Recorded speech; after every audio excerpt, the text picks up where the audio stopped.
Racing isn't easy, but experiencing it is. iRacing puts you in the driver's seat with the industry's leading sim racing game. Drive on laser scan replicas of the greatest racing circuits from around the world. Go head-to-head against other drivers chosen by skill-based matchmaking to ensure competitive racing at every level. Compete across all your favorite series. In officially licensed cars, engineered to deliver the most accurate driving experience possible.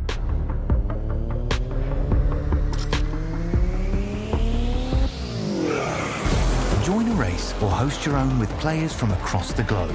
Race against the computer or in a league with friends. Feel the thrill behind the wheel. Visit iRacing.com.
Hello, hello, hello. How are we all?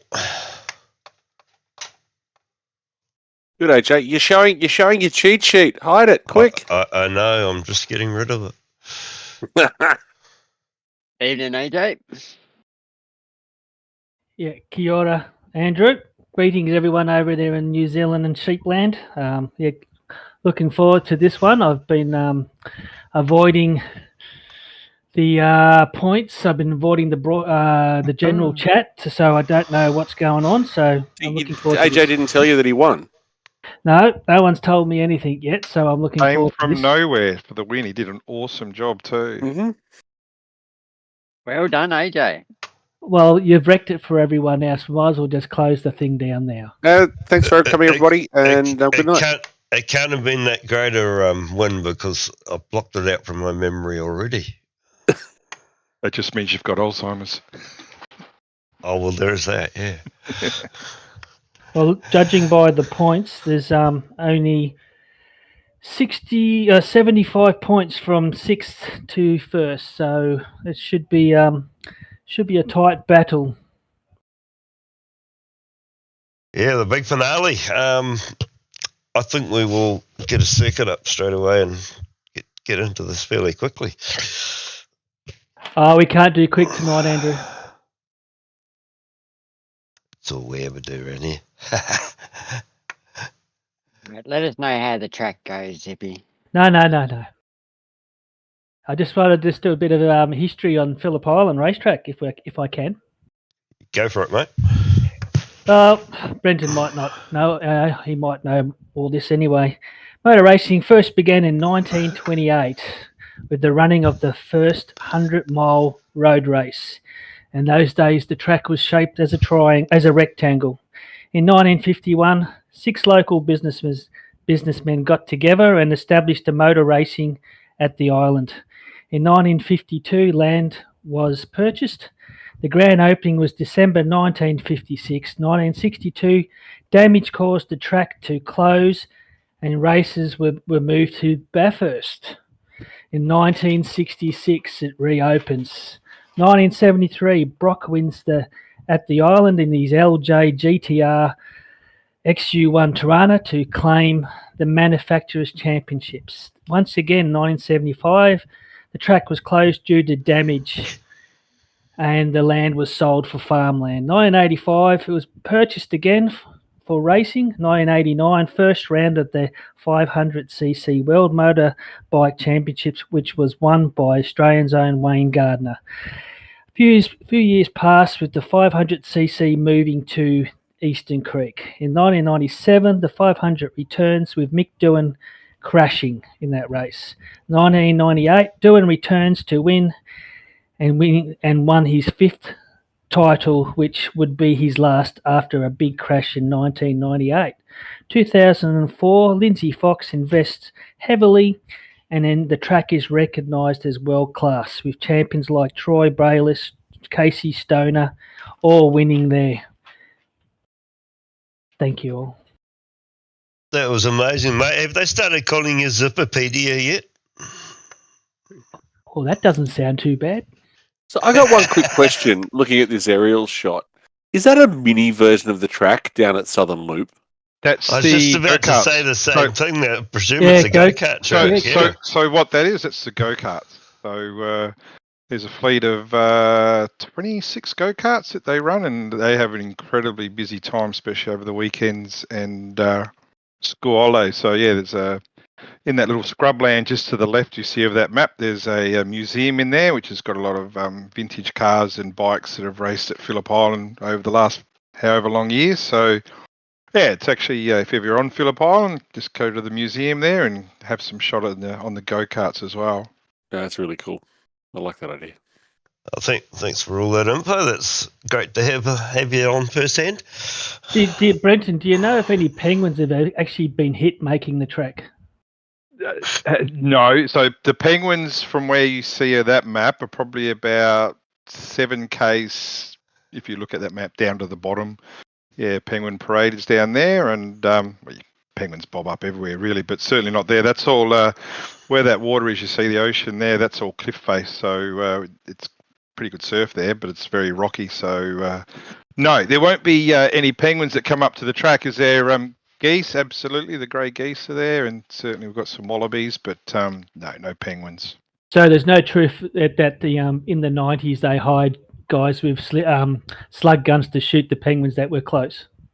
I wouldn't think there'd be penguins up there. Certainly sheep were grazing the land, but no penguins, no. Fascinating. Right. Does someone want to talk us around the track, or what do we want to do?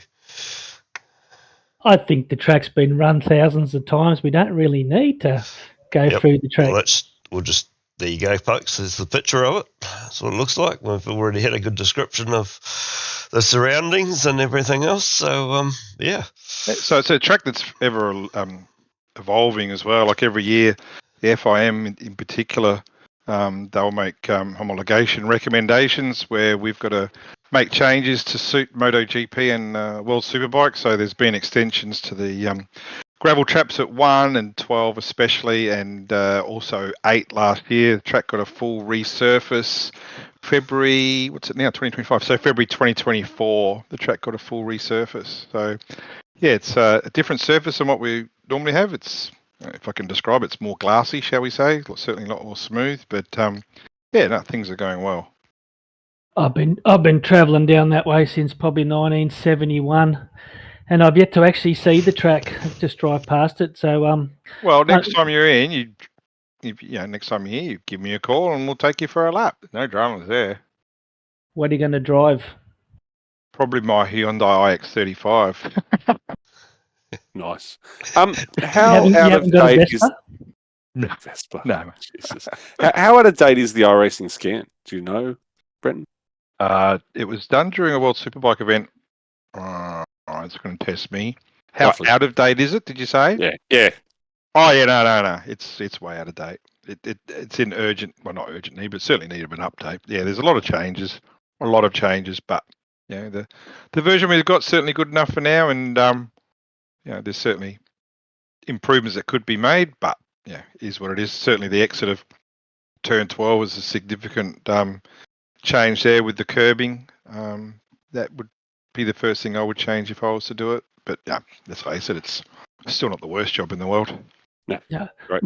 My earliest memory of this track in iRacing was probably in 2013 when the Ford Mustang 500s were all the rage, with my neighbour Jamie Peters beating Ian Ford, and Ian Ford going on to bigger and better things. Yeah, so that's my first memory of this track. Oh, great information, guys. Awesome.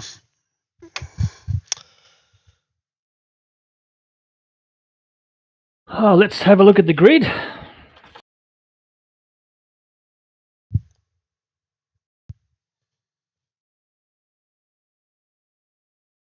Luke? Well, Alex Kiddis gets an on pole with a 132.580, with Brenton himself, O'Brien, right behind in second. Brian Minogue in third, with Michael Quain sitting in fourth. Matthew Monday in fifth, with James Broadman in sixth. Ed Fox in seventh, with Peter Latham in eighth. Scott McKenzie in ninth. Justin Wood in 10th. Then we have Andrew Rushworth in 11th, Todd Martin in 12th, Mark Peck in 13th, Reg James in 14th, Wayne Shepherd in 13th, Jason Dunn in Reg James in 14th, Wayne Shepherd in 15th, Jason Dunn in 16th, Brett Horsell in 17th, Russell Uren in 18th, Robert Crow in 19th, and Roy Clark in 20th. P21, we've got Mark Dial, followed by Michael Hayes, Aidan Rice in 23, Fletcher Christensen 24, Some Clown in 25, Benjamin Brook alongside him in 26, Andrew Galley and Glenn Boyce on the next row at 27 and 28, Peter Vermey sitting alongside Tim Lawson for Team AJR, the team boss himself, Andrew Johnston, ready to go from last to first in P31, Peter Kelleher for Synergy Sim Racing in 32, behind them we have Joseph Granshaw, the more attractive Galley Senior in 34, Craig Healy, Mike Koroloff, James Cormick. Ty Delaney is our race controller for this evening, with Cameron White and not setting a time because him and Mandeep Singh are in race control and driving the safety car. Followed by Ed Cullen, who had PC issues and was unable to join the race. And I think Daniel Norris had a pit lane start from memory or didn't set a time. Some fascinated times there by Alex Kiddis. That probably would have got him third in split 2, I'd say. Brenton O'Brien, well done, good time there.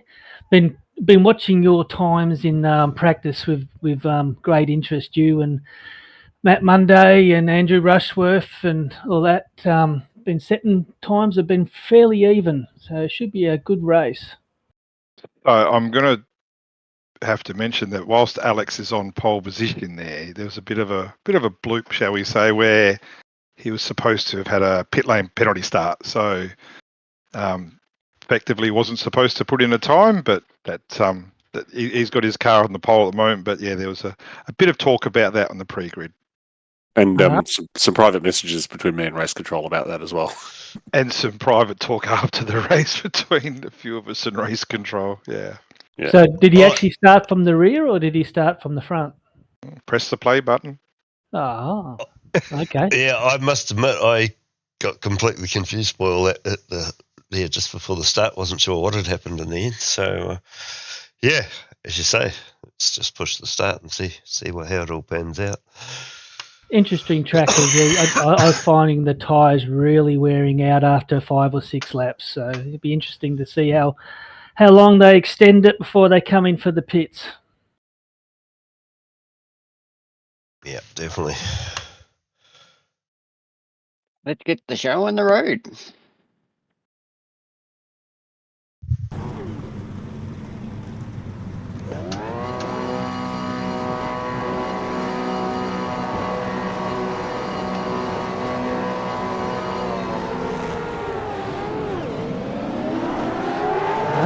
So obviously he got the start from the front. Everyone off to a great start.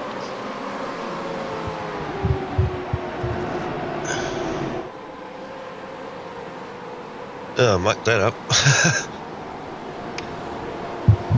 Yeah, it was very close at the start. I know I had to avoid, because I'm behind Andrew in the point, so could not afford to bingle at all. And there was a couple of guys, in particular James Boardman, who really stuck his elbows out into turn 4 up here, and I actually had to open the wheel a bit to give him a bit of space. Otherwise, I was going to get a 2x or a 4x, and that would have made any chance of catching Andrew impossible. It's one of those tracks where you really hold your breath for the first lap. Yeah. You just don't know what's going to come in front of you, next to you or behind you, like that.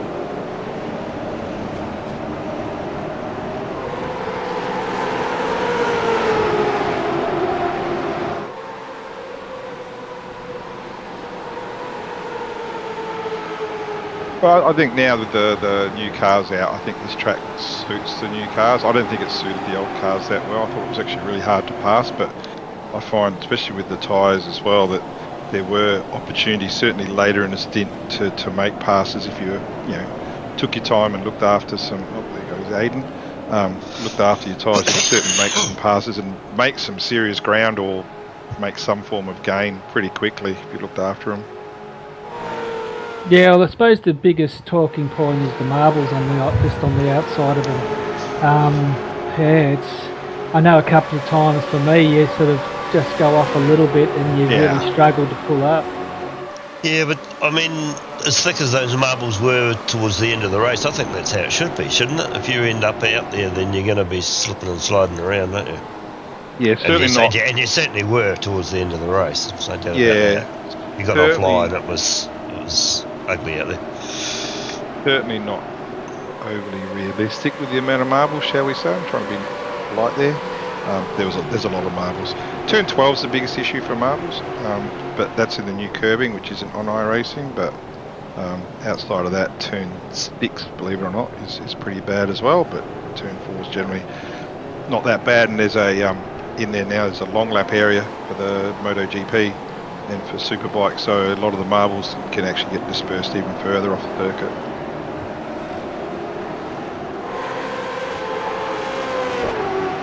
Yeah, so message direct from iRacing this morning when I queried them about it. They said the marbles are halving for the next release. Yeah, and that's good to know because obviously other series are going to be starting up shortly, so that's all good information, so thanks for getting that. Yeah, that doesn't really faze me. If everyone's doing it, then everyone's doing it. That doesn't worry me. But I know that a couple of them were going. It sort of quietens the racing down where you can't go around the outside, because if you go around the outside, you're stuffed.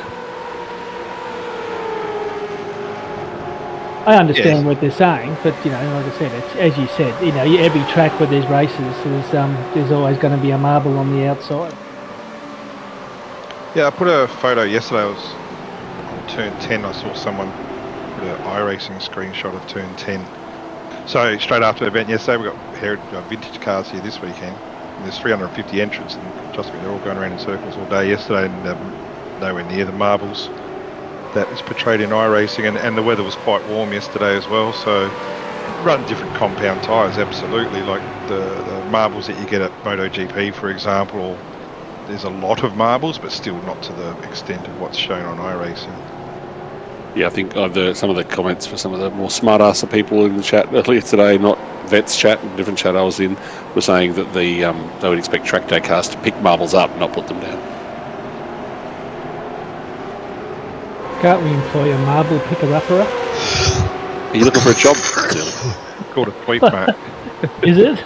Yeah. Little Every machine mo- that goes around doing safety cars and it goes around with a scraper. Every morning before activity, a sweep mat goes out, and then if there's anyone goes off in the gravel and brings it back onto the circuit, then another sweep mat will go out in between sessions for sure. Cool. Hey, Luke. Yes, there be. Knock, knock. Who's there? Etch. Etch who? Bless you. Oh dear. Can you ban him, please, AJ? What do you do with that? Seriously. Oh, dear. I kept dragging him down to split forward broadcast last week, but didn't stick to it.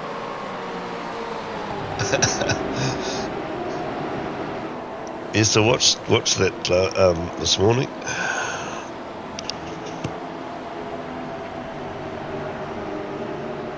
Yeah, it was very close there at the end. Speaking of close, there's definitely some tight trains going on throughout the race. I think one thing which when you get a chance, AJ, I'll get you to zip up the front to hang off the back of Mr. Michael Hayes with Mark Dial. There's a little train in behind him where we were basically, I think about 4 or 5 of us, and I know I was on Discord telling Mark to give him the hurry up, and trust me, Mark was giving him the 0x hurry up all the way around the track, and they were doing it for lap after lap. It's a great little battle that we had. I was really surprised, like from my spot with my P6, I thought Alex, with his midweek speed and then his qualifying pace, I actually thought he was going to drive off in the distance early doors. But Brian and Matty and Mick, well, most of us actually just stuck with him. So, and then I thought to myself, is he pulling it up and saving fuel to try and run a little bit longer, which I thought was probably a good plan as well for him to do, but I think this is what his pace was at this stage. Yeah, I did a lot of full-length runs and actually sitting in behind Ed and doing lots of runs. And what we realised is very quickly your pace normalised, where you were basically all at the pace of the fastest car at the front of the train. That pretty much sets the pace that you had. Qualifying was critical, which I stuffed up. But I noticed the pace was up and down a lot depending on the session. So I did get down to like a 33 flat, or no, 32.8 I think it was my best during the week, and I didn't get anywhere near that on Thursday night. So I noticed the track conditions were definitely playing into it. I was watching practice, and Brian Minogue and Matt Monday both did 32.4s, basically 42.4s flat. I saw Brenton, he was around the 32.7 mark, and Rushworth was around the 32.5. So I thought, well, this is going to really, they're all pretty close. And what really didn't help was I've done my 2 laps, then I stopped. Oh, yeah. Forgetting I had 3. 3. And I threw the first one in the bin, so yeah. It's not helpful at all. Yeah, so Brian's just staying behind, definitely in the draft at that point, within touch. I must admit, at one point I was out of my own and I caught back up and I was just like, why is it getting easier now? And I realised, draft. I've forgotten about draft in these cars, to be honest. But do you reckon the draft isn't as strong as the old cars, sure? It's definitely not as strong, but it's definitely still a thing. Yeah. So yeah, you can see this battle I was having with Benjamin Brook, and then we had the Mark Dial, Horsewell Crow battle up at front. And this is just trying to get past. Uh-oh. May or may not have just taken the one wheel off. See, with the circuit now, you wouldn't have touched the grass there. It's all extra runoff now. It's all asphalt. Oh, nice. But yeah, it was just like okay, fine, made a little mistake, but I'll be back up in a lap or two. And if you look up in the head, if you jump up to like Mark and Hazy, you can just sort of see that battle. They're just tap on the back of each other.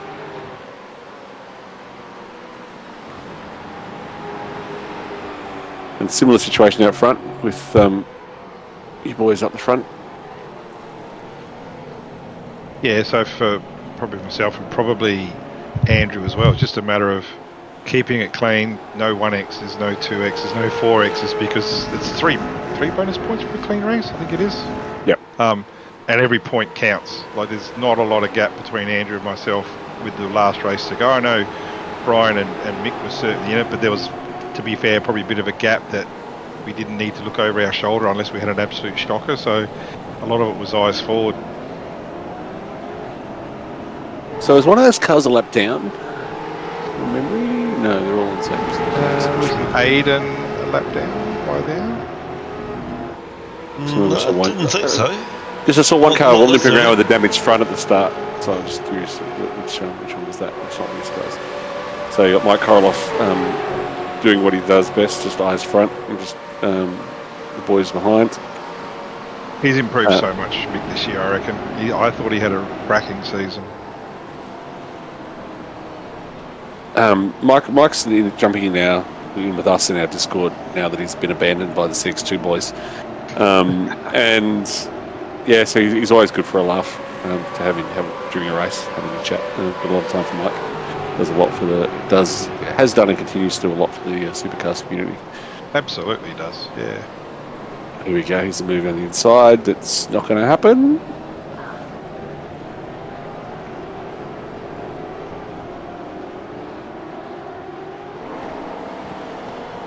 Couple of penguin facts. Now we're down at Phillip Island. Penguins don't swim underwater; they actually fly. And you will never see a penguin next to a polar bear in the wild. Is that because the penguins eat the bears? No, So the because bears are scared of them. penguins are from the southern hemisphere and the polar bears are from the northern hemisphere. Oh, there you go. Yeah, so Pete Latham finally having a good run. Getting up there. And poor James Cormick, I think this track is particularly difficult to race on the controller because you never really get a break.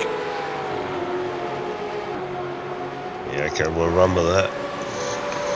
Lots of turning and doing it. Yeah, so James is someone who unfortunately is not the cleanest driver, but yeah, he definitely, I know he tries. He's definitely heart's the right place, and every time he has contact, he really pisses him off that he does. He tries So hard on the controller, though. No, it's ridiculous.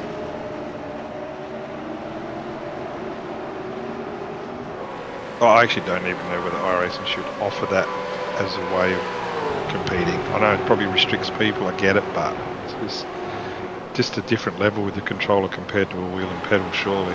Yeah, well, James is not able to use... No, I understand that. Yeah, that, and you're right. I mean, I think it's marvellous that he can race with us and that sort of thing, but yeah, that's just not the control there, unfortunately. There's actually a gentleman in iRacing that I think he streams as well. He actually races using a mouth control. That's all. He's a full quadriplegic, and he uses the mouth control. Right. Yep.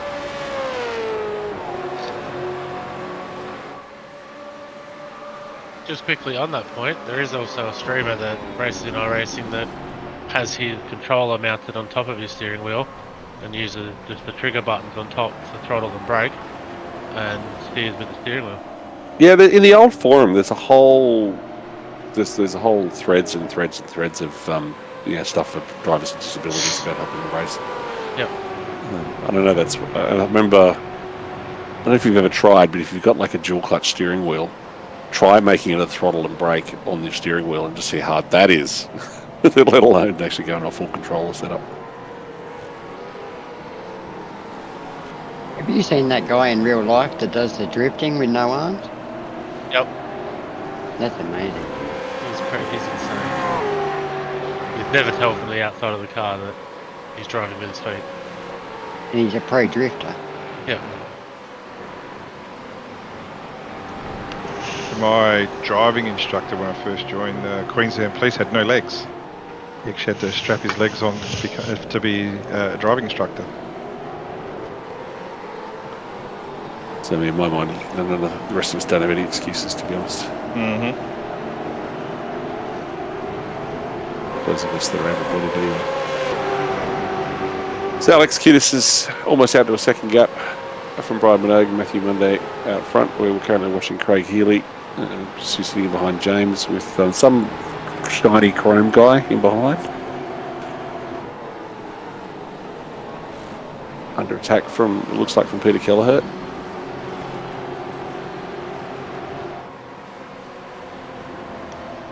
Here's some other bloke just looking after his tyres, looking after his fuel, and looking where Andrew is and already thinking about what strategy am I going to need to get as many points as I can to possibly be a chance to catch him. But Andrew's only a couple of spots behind me at this stage, and as usual, doing a really cracking job. You're just saying that because he's in here. Oh, he is in here. I honestly didn't even know. Hello. Didn't see him here. But he did do a cracking job anyway.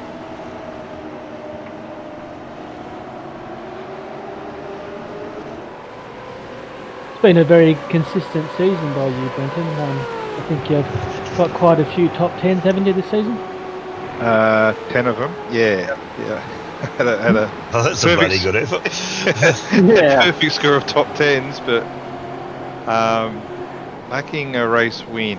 That's the thing that's missing on the resume. But I think 8 top 5s. Yeah, I'm pretty sure it was 8 top 5s. I don't think I've ever seen you in a hunt for personal glory. It's always about money. It's about money. How do you figure that, Zippy? I've known Brenton for a long time. I know of him. He's actually.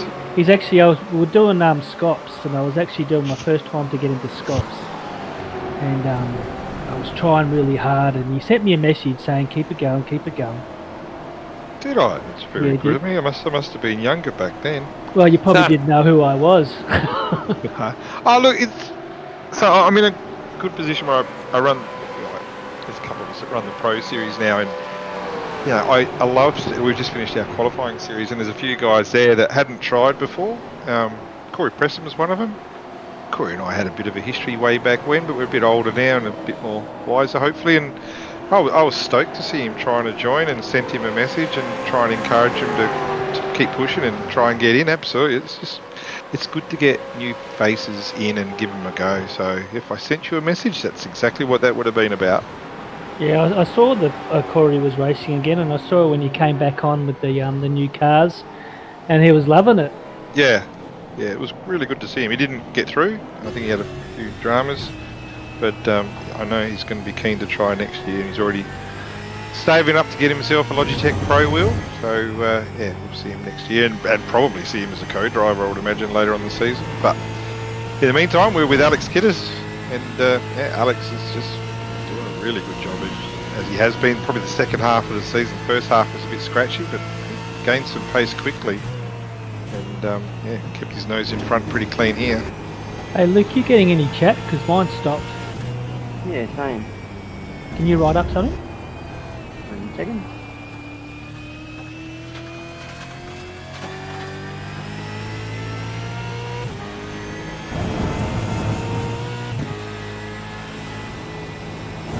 Did you hear about the guy? Did you hear about the guy that stole a whole box full of calendars? No, here we go. Oh no. He got 12 months. Doesn't get any better, does it? And it won't.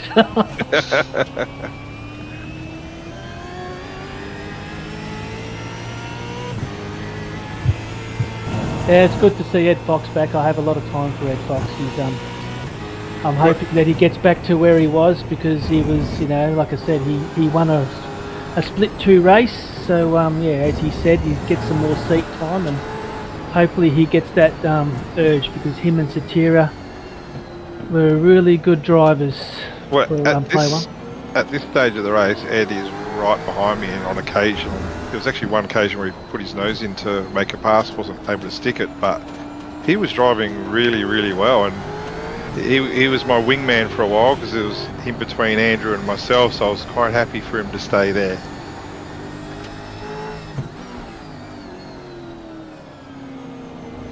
And another guy who's showing good pace on occasion is Pete Burney as well. He did probably a bit down this race for sure, but some of the races he was right up there, big presence. Yeah, a lot of people that haven't been around for too long, like 1 or 2 seasons, don't realise that Split 2, you can look, there's probably about 25 names out there that have raced Split 2 back in when we had 3 splits, so, you know what I mean, it's gone to another level. It's not like the old Split 3 like it used to be. It's, as everyone says, it's 2.5.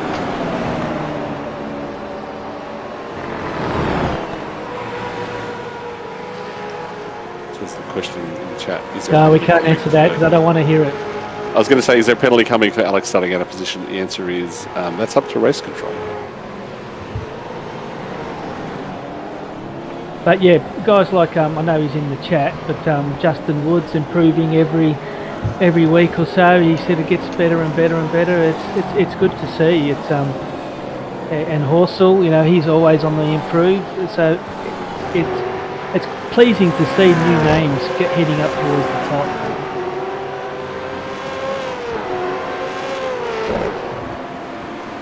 And another one of my old teammates, Robert Crow. Yeah, it's good to see him racing again. Hopefully he gets the hunger and, you know, starts to go up that list, because there's no doubt that he should be in the top 5 in Split 3, as far as I'm concerned. It's funny you say that, right? Because everyone that goes up means that someone else has to come down, and it's so competitive. It's just Isn't that good though? You know what I mean? It's so good that you can have that. Yeah, like I said, it makes it interesting, you know, sort of sitting back and watching it, you go, wow, look at that name, you know. I can't believe he's way down there. Yeah, you're right. I mean, for myself personally now, if I have a shocking qualifying, it can be the difference of probably 15 spots. So, and yet it's only, I don't know, 0.7 of a second or something like that, slower than I should have gone. So yeah, it's bloody competitive. Yeah, no, it's nuts. I think the you know, we're almost getting we're at the point where we can sort of review the first season of Gen 3 as we watched Tim Vermate. Sorry, Peter Vermate, not Tim. Tim's brother. Peter going around there. Is Peter trying to chase me down? Can't remember at this point. I'm ahead of him on the road. Yeah, you're ahead of him on the battle box there. Yeah, so there's that little freight train I was talking about. So there's the Michael Hayes, Mark Doyle, Brett, myself, little train going on. So what I was alluding to is, I think with Gen 3, it's good and bad. I think everyone, well, personally, I really like the tyre model. I think it's a lot better on the edge. You can sort of, it doesn't sort of snap death kill you like Gen 2 could. But I think, and surprisingly given the aero, it's really, really hard to pass in these cars and put those moves that we probably relied on some of the downforce for. So I think that's made the racing actually more processional. Well, Phillip Island's always known that you either undercut in the couple of corners, you go for that dive bomb, which usually wrecks most of the guys doing it, but you knew if you were close enough in the Gen 2 coming up to that straight, you know, the start-finishing line, that if you were close enough, you'd get past them by the end. I reckon, AJ, if you go to the battle between Matt Mundy and Michael Quain, that was a ripper. And it went on for quite a few laps as well, and it's well worth watching. Certainly good to watch from where I was. Yep, I'll just catch these next couple of incidents because there aren't actually many of them. No, but what there is there's good little battle packs all up and down through. Hey, Jay, have you got a track map you can throw up? Or not? Simple answer is no. No, I was going to say no is an acceptable answer. Well, it's something we'll head for next season once I've got over this COVID. I'm lucky to be here this week. Yeah, and it's hard for you, Andrew, too, because you're concentrating so much on this. You know, you're not getting the race time, the seat time like you used to get as well. You know, and you look at John. You know, he doesn't get the race seat time as well, and it does affect your performance. So. You know, you can use that. Settle down though as I start to relax. At the moment, it fills my head every week, and I should be practicing instead. But that'll just come as I relax a bit more into it. Slowly but surely, we're getting there.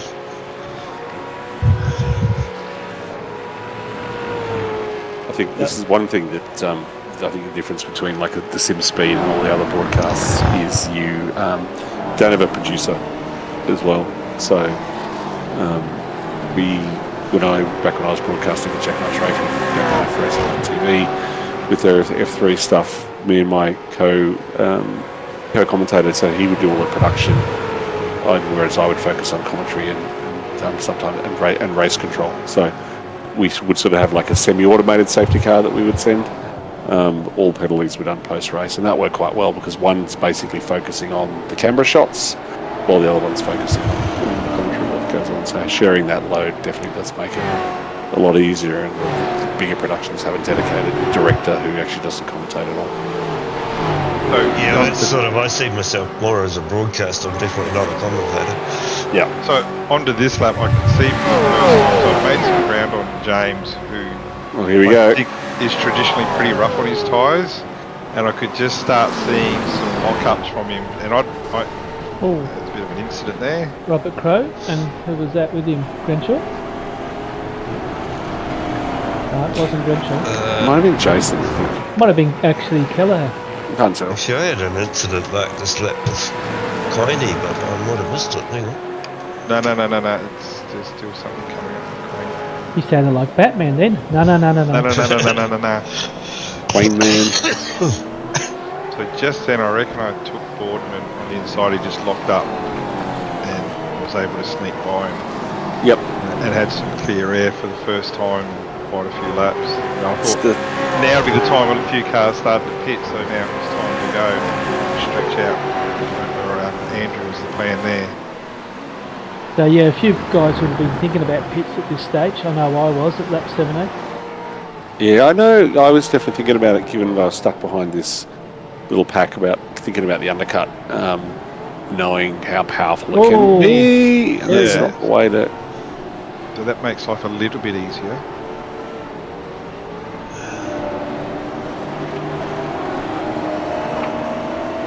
So a lot of people were really suffering with their tyres about now.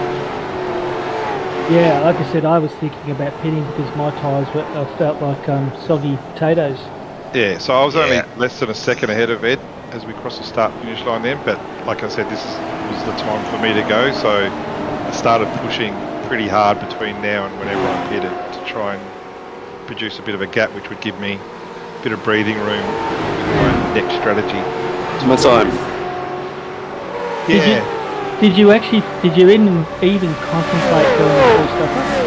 No, not at all. So the maths in my head right now is because I knew. I actually tried to make the assumption before the race, worst case scenarios. So the worst case scenario would be for me to win and Andrew come second. So putting the maths together, I would have had to have got pole, would have had to have got fastest lap, led most laps and led a lap. So right now I'm doing the maths in my head. We're on lap 18, 19, where we're about to get on. So, and I haven't led a lap yet, but Alex has been the only one to lead a lap. So my strategy now is, okay, well I now need to lead a bundle of laps to try and take the most amount of leading laps as an extra point. Well, that would be hard unless you took a real big load of fuel on your first stop, and then got to the front. And because Alex is so far leading so many laps, it's going to be hard to catch that. That's 18 already he's got. Alternatively, you don't take a lot of fuel and come out in front, and you lead a bundle of laps. There's more the plan. So yeah, I'm already got the head calculator buzzing around, and trying to make some ground on Alex at the same time. Yeah, at this point I'm sitting in the queue thinking, all right, undercut's powerful, what are we going to do?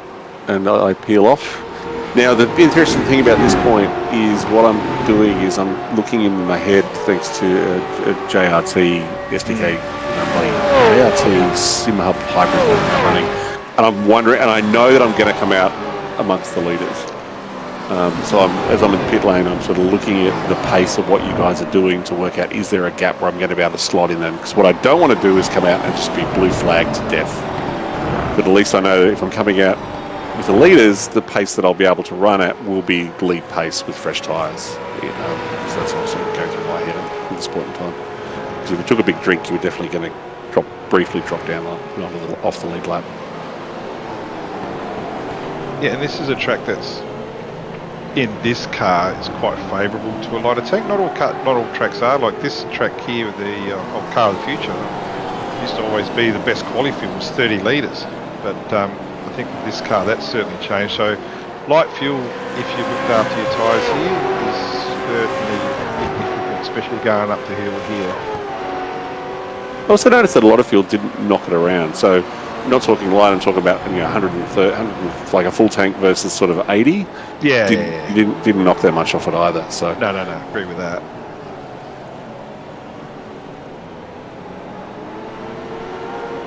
And I think it was Mick Quain from this broadcast a few weeks ago actually showed his hand a little bit by saying that he's a really, really heavy fuel user. So ever since then, I've been watching Mick, and if he's anywhere near me, I've seen his fuel numbers. Yep. So there I am. I've popped out literally with the lead bunch. Just letting them all past. How many litres did you take, or how many laps did you take? I think I put in 72 litres, so it was a full 100. It was too much. So it was a full 133 litres when I rolled out of pit lane. The good thing about where I came out there is I'm right in front of Pete Latham, so I'm actually on the radio to him, going, let me know if I'm slowing you down or not. And I actually started pulling away from him. So at that point, I was, literally at the same pace as sort of P5, P6 with a full tank, but fresh tyres, of course. The car felt pretty stable with full tank.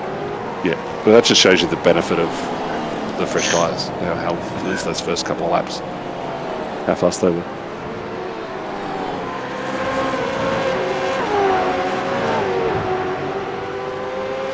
But there's advantages to looking after your tyres. Like over the last couple of laps, I've gone from 0.7 of a second ahead to 3 seconds, and I've gone from 6.5 behind Alex to 3.5 seconds behind now. So looking after your tyres early and not being right up someone's clacker the whole time where you're generating too much heat makes a big difference. That was like Brett going off a bit. It's actually, it was after some of my lackluster races, me and my AI race engineer were having a chat, and it suggested not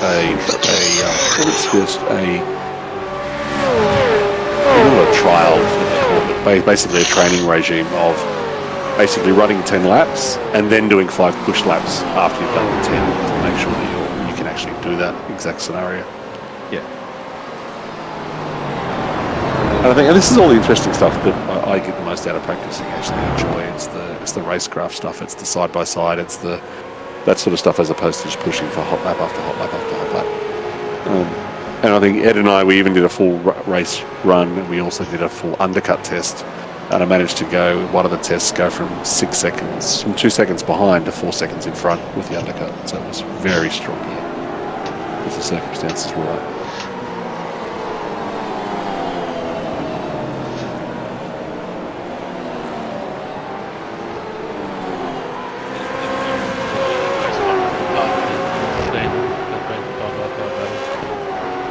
Being able to literally be mirror to mirror for several corners at a time. Not touch each other, plenty of room. Respectful driving, been good. Been really good. You'll see that Brian Minogue pitted early to try and get that undercut, and I had my JRT running as well.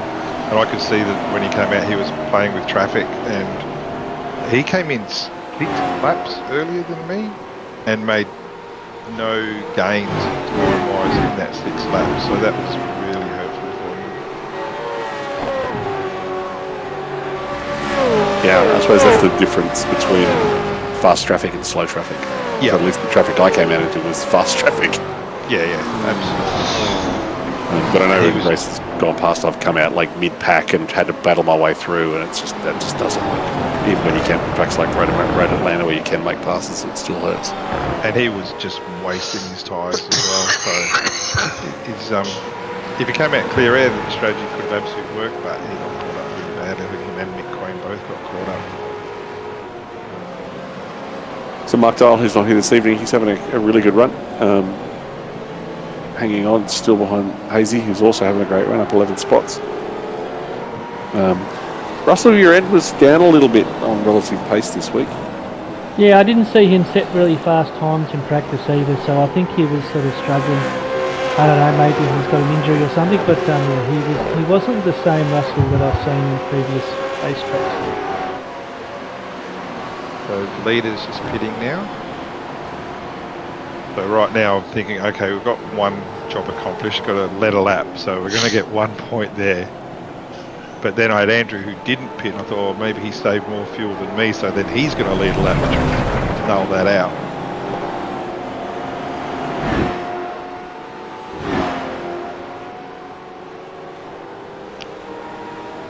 Yes, at this point I'm getting asked, how much fuel, what should I do? By Mark. We don't have Luke in split 2 anymore, so we don't get that. I've got to figure it out on me, right? And then Korolev starts calling me the propeller head.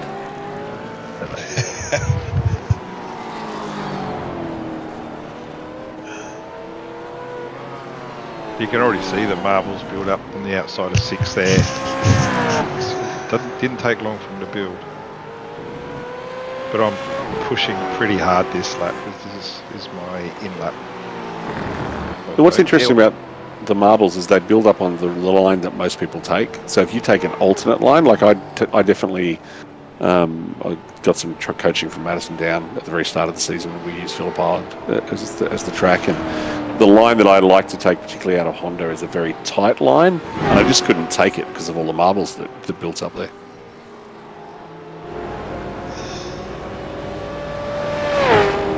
You know that the matchstick was invented in 1826, but the lighter was invented in 1823. So the lighter was invented before the matchstick.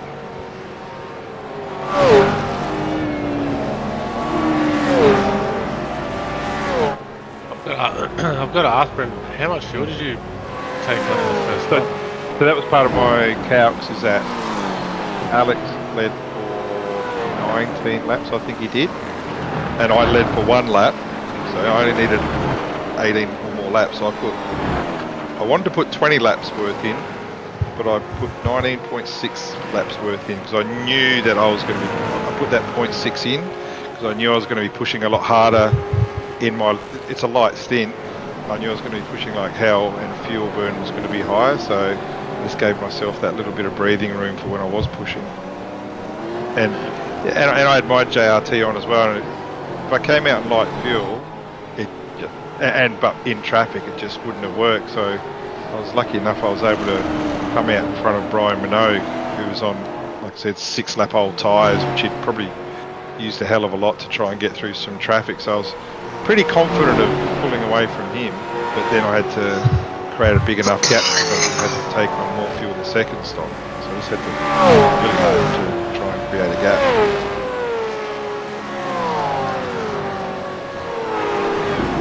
At the moment I've only got 2.5 seconds on Brian. We're doing a good effort to 5 laps on fuel.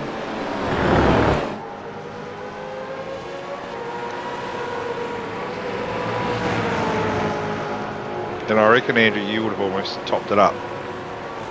I put 103.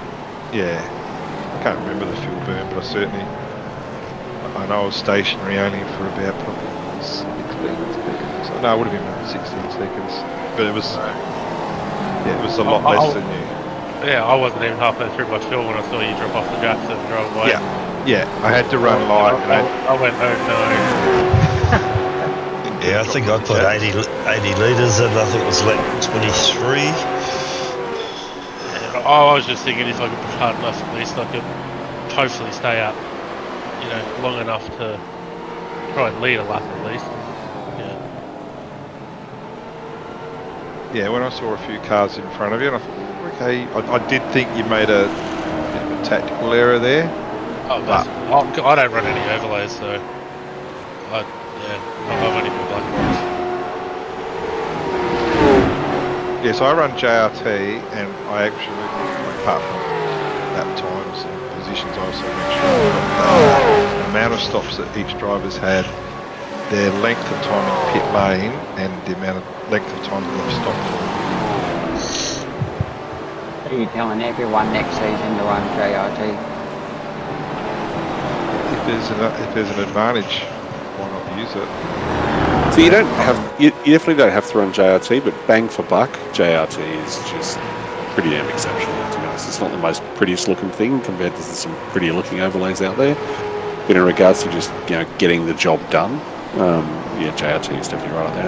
And it's very reasonably priced too. Or if you're lucky enough, years ago JRT actually sponsored my team, so we don't actually pay for JRT, which is even better. Yeah. Oh, twice. And then you just powered it and too quick and had a bit of crap on the wheels. Yeah, one side of the car was on the grass, the other side was asphalt. So I think the killer feature about JRT is the fuel calculator. It's just excellent. It's just really super accurate. So what I've been doing the last couple, I've only been running JRT the last couple of races because I figured I only have other pieces of software, so why not it as well. And what I just do is I just use it to cross-check my iRacing auto fuel. So I have software that I've written where I dial in the strategy. So I'll go to GB and I'll hit my button, which I've got manual buttons for all those strategies. So I can plan all the strategies out in SimHub beforehand, and it all drives it all. And it tells me what I've punched in, so I can just set and forget and do it that way. But then I run auto fuel for the second stop, and I can just correlate between the JRT number and the iRacing auto fuel to make sure that I don't get screwed over. And those numbers here at Phillip Island, they were just 1 for 1, exactly the same. Your way seems a lot easier than that, Zippy. What, run out of fuel? Oh, see, I run something called it didn't say it worked any better, but it seemed easier. Yeah. I have no overlays at all either. But we've all noticed that. I don't use JRT for fuel at all. I use something called iSpeed, and it's absolutely perfect for what I need in pit stops and the amount of fuel that I need to take on. And it's only the smallest little window that I have on my monitors. It doesn't take up much at all, but I think it's perfect for what I need. I've had an issue with the iRacing one for the last 2 weeks where it's telling me that I don't have enough fuel even though I do.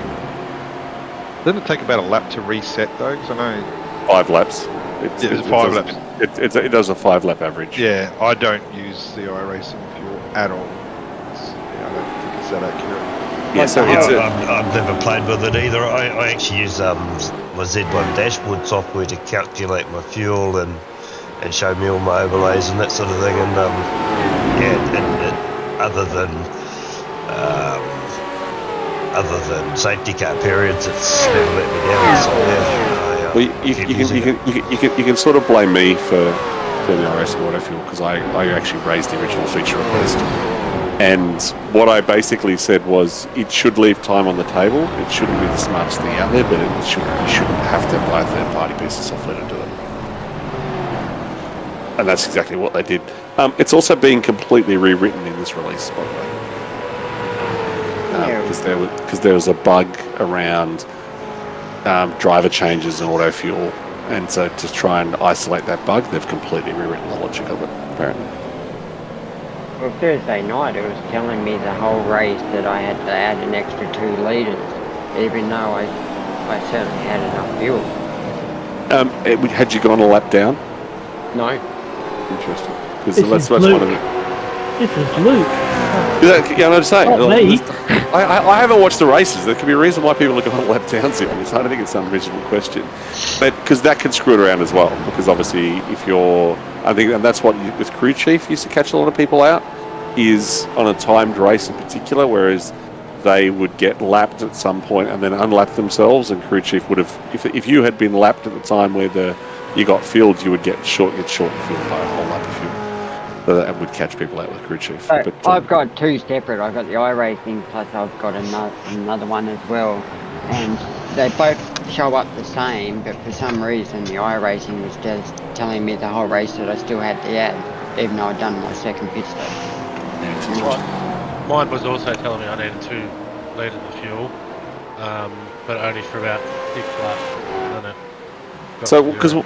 because what it does, so because I run mine with no margin, so if I do that, if I fall back a little bit, if I run no margin, so it exactly matches JRT. Well, there's a little bit there, but whatever, how I've set it up.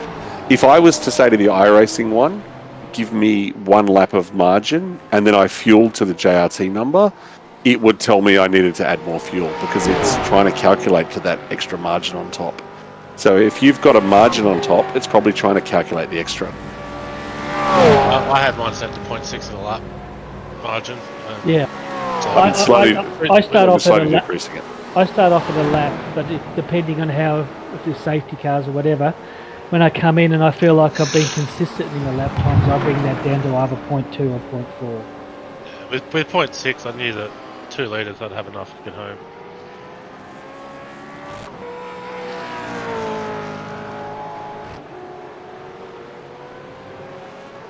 But yeah, sitting back in P9 wasn't the nicest when I could see Brenton in P1. Yeah, but you're sitting back though, and you look at the lap number, and you go, "Shit, I've still got 40 laps to go." Yep. And what I was looking at was I knew how much longer Andrew was in the pits, so I had to make sure I broke that number and then extended on it. So, which I was pretty confident on because he's in traffic and I was by myself on light tanks. At this stage, I'm fairly comfortable. Glad you were.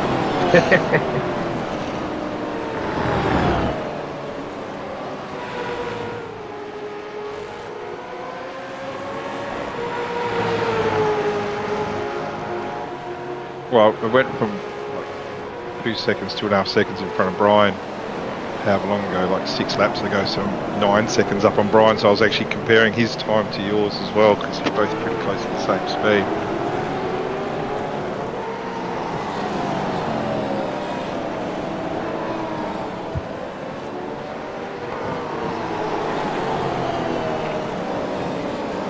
Oh, Peter Kelleher's gone back to his pink car.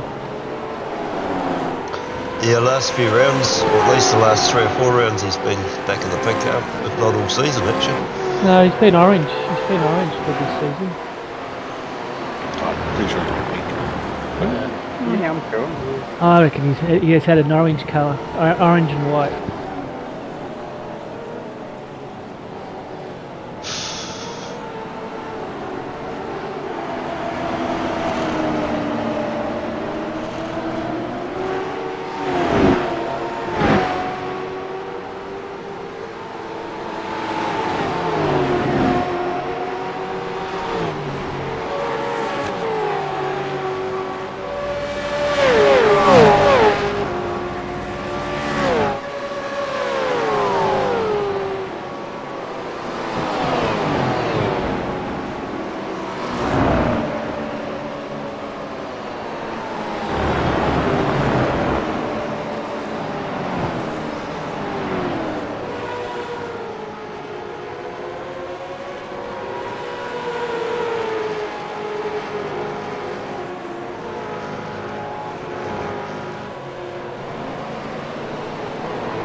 Got any more fun facts for us there, Zippy? Okay. You know that left-handers are better at sports than right-handers? How comes that?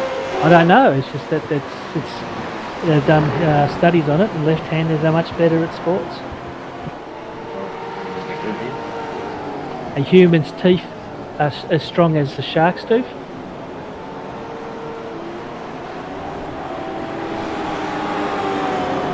Okay, it's impossible to hum when you're holding your nostrils together.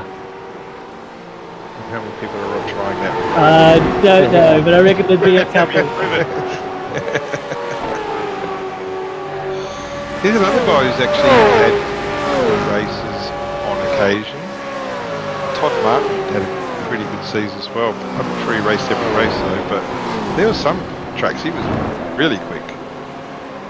Drops off in the second half of the race quite a bit, like certainly quick in the first half.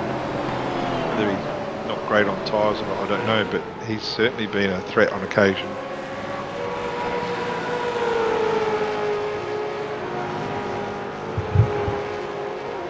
Yeah, I'd have to agree with that. His name keeps popping up, but not every week, but he's had some good runs.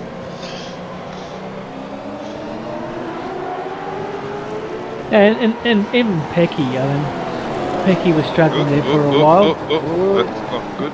And it's good to see Pecky sort of getting that hunger back as well, because every week now he seems to be getting faster and faster.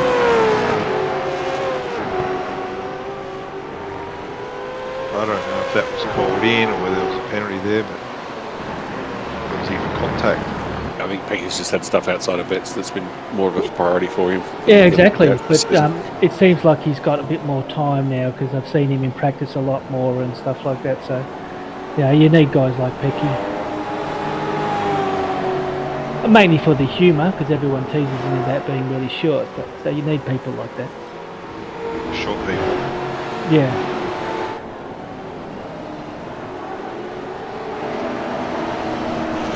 You're obviously not short. Me? Yeah. No, but I'm not massively tall. 6'1".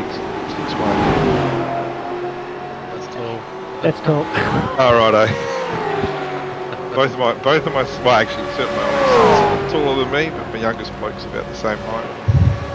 I remember when I first started going to actual race meetings and seeing racing car drivers, particularly, I think Nigel Mansell I saw him in the back of the Gold Coast pits the first year he was there, for the Gold IndyCar. And I remember seeing how small he was. Because you don't get that on television, you don't get a sense of the size, but most of the Formula 1 drivers are tiny. Yeah, because it comes down to, as they said, one kilo, is around 2 seconds, slower in the car. So, and they lose 4 kilos, but they can't have massive upper bodies because it's just not, just not great for the car. Yeah, it's also packaging as well. That's why I can't be a Formula 1 driver. I've got too much of a package. Because I think Mark Webber was one of the biggest drivers on the grid. That was One of the tallest, absolutely. So the F1s are in Australia next week. Is anyone here going at all? No, both my daughter and my son are. I'm not. I got offered tickets to a doctor customer, but Jamie Peters and I are going over to Tassie. I'm going to catch up with Luke and Matt Muggleton and a few others. Hopefully Wayne Shepherd. Well, there's the cars parked the way it shouldn't be. I was able to get all my F1 credentials given to me today, so very much looking forward to it next week. I wish I could afford to go. I might be able to hear him from my place. You're in Sunbury, aren't you? Balaclava. Balaclava? Yeah. Is that the robbery state of the capital? Yeah, we all walk around in Balaclava. No one really knows each other. It's just near St Kilda. Yeah, I've heard of Balaclava. I'm down at Rye, down the Peninsula. But you're not far from Scotty Mackay. I think he lives there. James has drifted wide here. Speaking of wearing, Zippy, have you got the courage now to ask Race Control in Split 2 what they're wearing every week? Oh, I tried it once. Big dive bomb. Did he stick it? I don't really know. I really don't know. Oh, no, he didn't. No. What was that? He had the job done. Oh, that was unusual. Got a bit loose there. Yeah, in case you hadn't noticed, I wasn't happy. Good. I understand that. I reckon we've seen quite a bit of James's car tonight, though, to be honest with you. We get to see it a lot. I saw the dive bomb come in, gave him room, and still got that. Yeah. Anyway, Bruce, I don't really know Coleman that well, so but I knew Reg and you and all that. But I did try it once. I didn't get no response.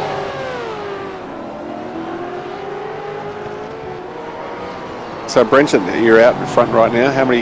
You counting the laps in your head? Yeah, well, see, yes, I actually am. But also, that's the thing with my race speed, it's doing the count for me. So, like I said, fuel's not a problem, tyres weren't a problem, and fresh air wasn't a problem at the moment. I think the next lap is the closest I've been to tagging someone. I had a lap car in front of me, I had Aiden in front of me, and just I thought he was letting me through into here, turn 10, and he absolutely chopped me up, and I thought I was going to T-bone him big time. I lost just over 2 seconds on that lap. It was, and I actually thought I was going to get him. Was it lap 35? Yeah, whether it's this lap or the next one, but it was very close, yeah. But yes, counting the laps down for sure. It might have already happened, in fact. You see Alex is 5 seconds behind me. And did you know what the what your laps were? You could get home if in case the safety car got home. Oh, 100%. Yeah. So Lap 30. yeah. So Chad Lewis does all that. He's in the RT, split one driver, and he does all the homework during the week. And when we all join the server, must be the lap after this. When we join the server, Chad has got all the facts and figures done and says this is your go home lap. So like when you take less fuel than the others, you don't want a safety car because you want to maximise the amount of time to try and stretch out. And there was a car parked at turn 2 for ages and ages, and I just thought, he's going to call for a safety car any minute, but he never did. So Was it? Yeah. I saw that too, and in the end decided it was it wasn't the car, it was a track official or something. But yeah, there was something on the left hand side there at turn 2 for a long time, wasn't there? Absolutely, yeah, absolutely. And Like a darkish grey colour car or something. You just keep seeing it in your peripheral vision each lap. Just follow and see what happens. So have this marshal point here at 2.1 on the Right there on the right. Yeah. So he was there for ages, and I just thought at any moment he's going to call for he's going to call for a safety car or whatever. And I thought, well, if that's the case, I'm in a different world of hurt here. But it never came, so I was in a good position where I could stretch out. I was praying for it. Maybe he needed a leak.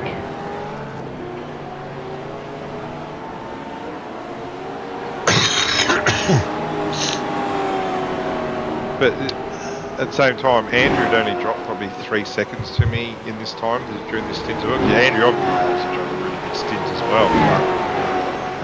But I was closely watching that.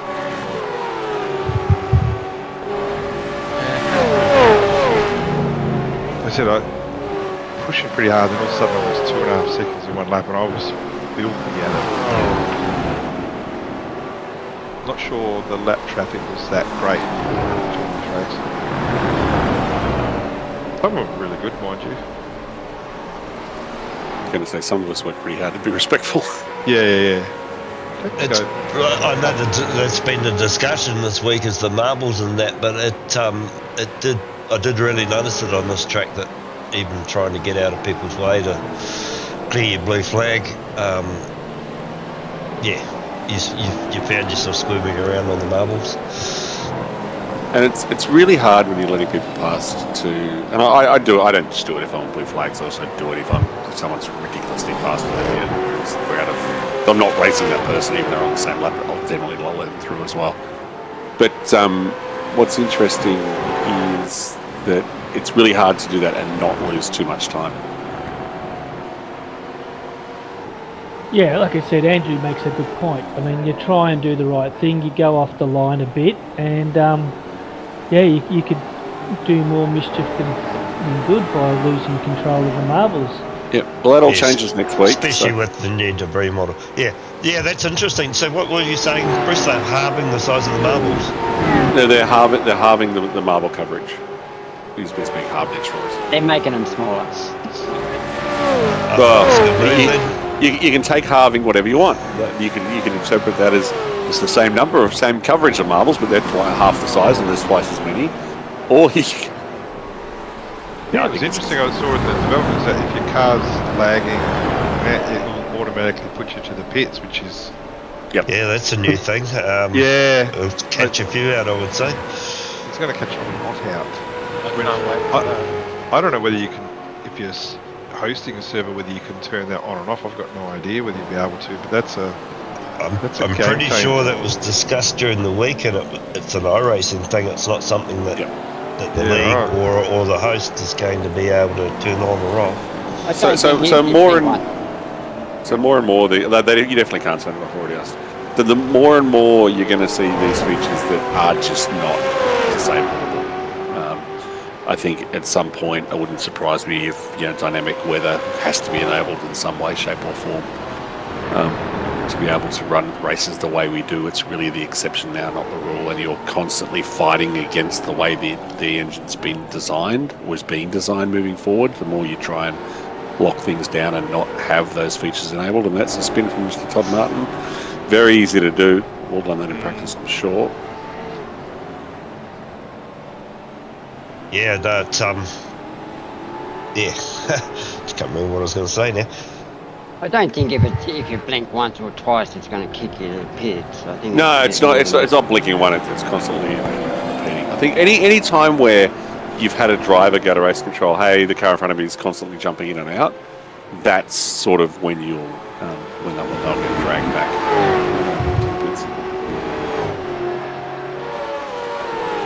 BG89, have a look in the top left corner, mate.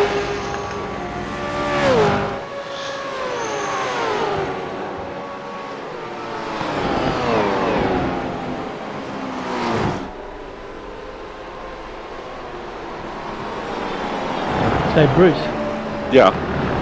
why was the chainsaw invented? Why was the chainsaw invented? I don't know, Zilly. Why was the chainsaw invented? It was actually invented for childbirth. There was a bone there they had to remove, and they made it. And the chainsaw was invented for that. Jeez, that got gory fast. Yeah. What the hell were we thinking? I don't think it's the same if you go out in the bloody tree and get it, but the actual chainsaw was invented for childbirth. For the woman to cut off the man's bone? No, there's a bone there there was a bone there that's dangerous for childbirth, and they had to. BG89 Split 2 follows after this.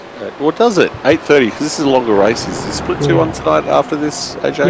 Yes, it is. It's in As far the as I know, it is, and that won't matter if they overlap, except you can't watch two things at once. No, you're right. It will matter because this is the premier split that everyone has to watch. So, Split 2's numbers, viewing figures will be down. Everyone was here first. Yeah, exactly right.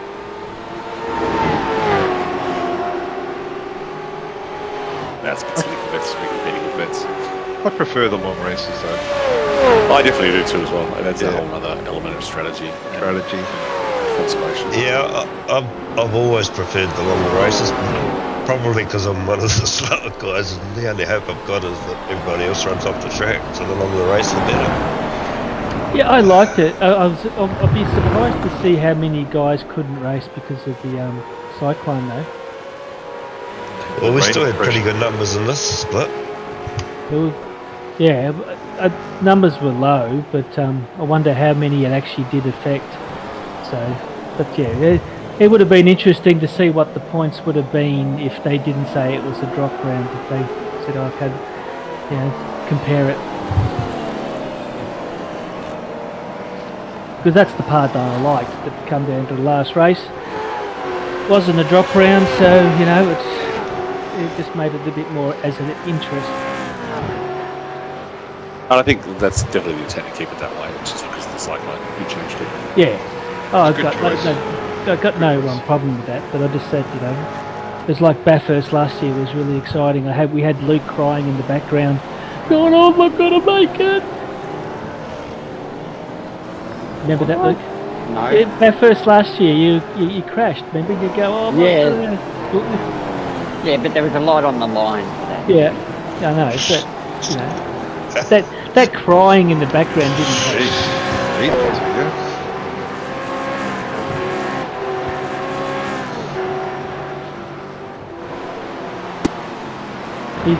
He's got a few days off next week, and he's getting a free ride in the car around Tasmania. So if you hear me screaming, help me. I hope your If we don't hit your mental health budget some, AJ. Yeah, I'm just realising that we might have to look at it. I did not see a clause in the contract that I couldn't take other AJR drivers around. It's not that; it's more the mental abuse. It's all right, I can handle it. It's the jokes, man. That was good. I got earplug. Now, I just saw a car parked up there. I'm not sure who it was. Now, I was going to mention. So that car was, I forget who it was. If you can find it. That car was parked there for a very, very long time without any calls to race control or anything like that. And in the end, they ended up disqualifying the driver. So I'm not sure what happened. There we go. It was Daniel Norris. He was definitely out of the way. That wasn't. Yeah, I just don't know whether it would have been a safety car anyway, but we didn't want to have an excuse to have a safety car. Could have been hardware failure. Could have been the storm. To be honest, I think it was parked well out of the way, so I think it was like something happened in real life where you just had to run away. Brenton, I think you mean you didn't want a safety That's car. exactly what I was meaning. Did not want. Although by now I've done my 20 laps, so I'm not far away from boxing anyway. So yeah, when it first happened, it only happened like 4 or 5 laps into my stint, and I went, I'm gone here because everyone would have pitted. I imagine. Yeah, well, we must. Yeah, you're right. We must be coming close to the second pit stops. Yeah.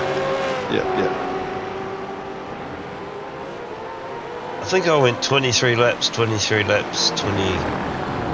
laps, because I think I finished a lap down. But yeah.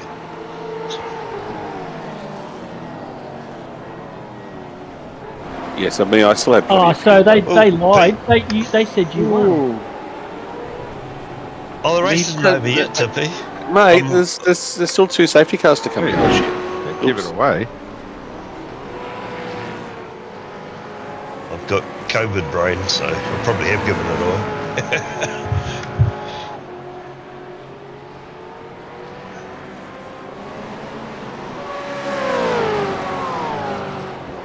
I think Justin Wood's name there. I do have to question whether his mum and dad were okay with spelling. It's an unusual way of spelling Justin. I don't know, maybe they were hippies. Justin's out there. Justin, is your mum and dad hippies? It's like anyone called Dwayne. You know, their mum and dad wanted to call him Wayne, but because they're obviously alcoholics, they go, "What's the kid's name?" Dwayne. Oh boy. That's as good as I get. Sorry. You're in the pits now, Vincent. Yep. So in this stop, I actually take a little bit less than what I need, so I'm going to have to at some stage do a fuel save, because I wanted to make sure I clear air, and also on the off chance that if there was a safety car, I didn't overfill it.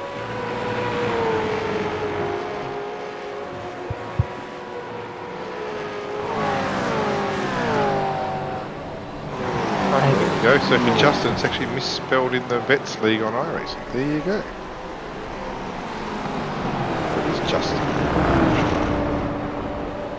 I reckon he's got 2 eyes. And a nose. And a wood. Wow.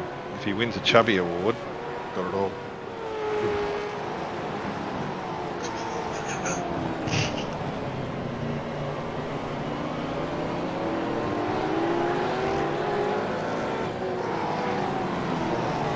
So you still come out in pretty much clean air.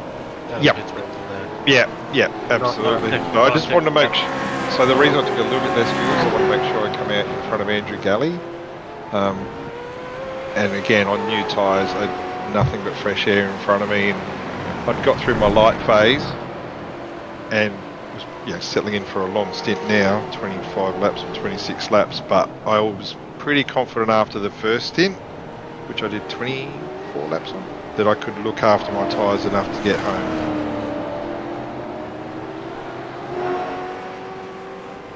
So long as there's no dramas in the middle, of course.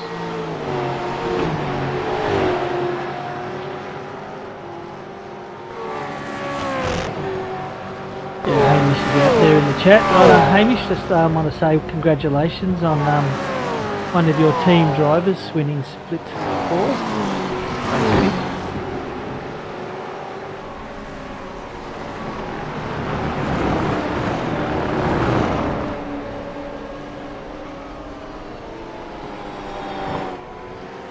And I think that James Boardman's going to be a good driver too. I think he'll. I don't know if he's going to push it for this season or not, but he won't be far away from split 2. He's quick, absolutely. I don't know his history at all. I don't know how long he's been doing it for, but he's got good pace.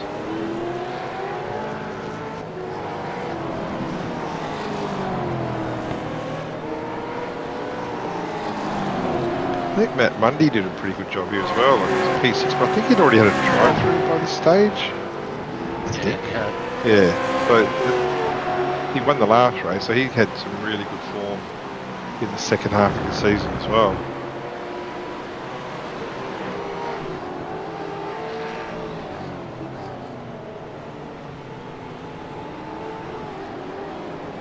Yes, Hamish, I did wrote that up in the chat last night. But yeah, it's your second championships behind Shepo in split 3.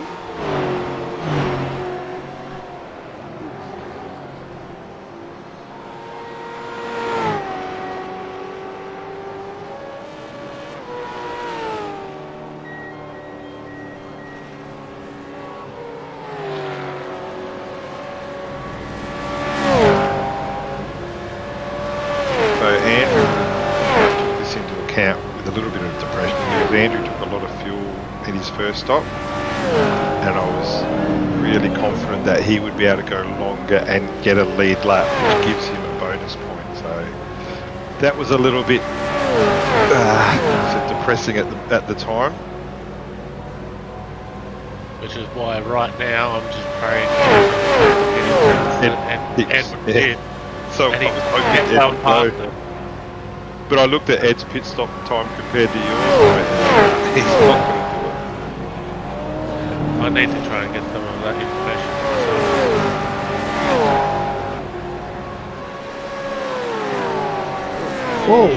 myself. Whoa! Ooh! Just talked him up too. Was that just cold tire? I have no clue. It was straight out of the pits. Park. Yeah. It's easy to do. Get the wrong bump at the wrong time or the wrong shift. He was like a fish out of water. I wonder if he was trying to boom, boom. wave it too much and got up the river street. If they did an update on the track, he would have put that into a guardrail. Got a guardrail there now. And I suppose that's an interesting point about iRacing, Andrew, is that it's a sim, but it's not just a driving sim. It's also a setup engineer sim and a race strategist sim. And you can go as deep and as hard with the strategy side as you can with the racing side. And I think while I would love, and I do try to run purist with as little stuff running as possible, I always end up running a lot simply because you're trying to do those two roles as you drive around in the sim. Yeah, exactly. It's using those overlays and that sort of thing is basically making up for the fact that you haven't got 5 or 6 people doing all that sort of thing for you. And I think that's one of the big advantages that we found with the Monday night, the over 60s race, is that I would jump in and I would do strategy for Ed and Pete. And what we found was, what Ed found anyway, is that, and also Ed's doing a West Perth League on Mondays as well, so it did for them there as well. What it means is that that's something, the cognitive load of that just goes away. Because I don't know if you're aware, but when you're a trusted spotter, you can do all the black box settings and you can do all the fuel stuff. The driver doesn't have to touch any of it. Yep. So you Yeah, can just that's do what right. you're doing, and you can just drive. And there's some tricks to when you're a spotter. I can sit there and I can watch the gear changes, I can watch the rev lights, but I don't get his fuel number. You actually have to look at it at the black box. JRT lets you take the number from the black box and punch it in manually, and then JRT will sort of calculate it. But yeah, that's the cognitive load of doing that is a massive thing. So if you are actually able to race without your overlays, like hats off to you. Yeah, well, that's probably the hardest thing, is especially for the first stop. Like, I have to adjust my fuel manually in the black box, so I've got to grab my mouth, on the straight.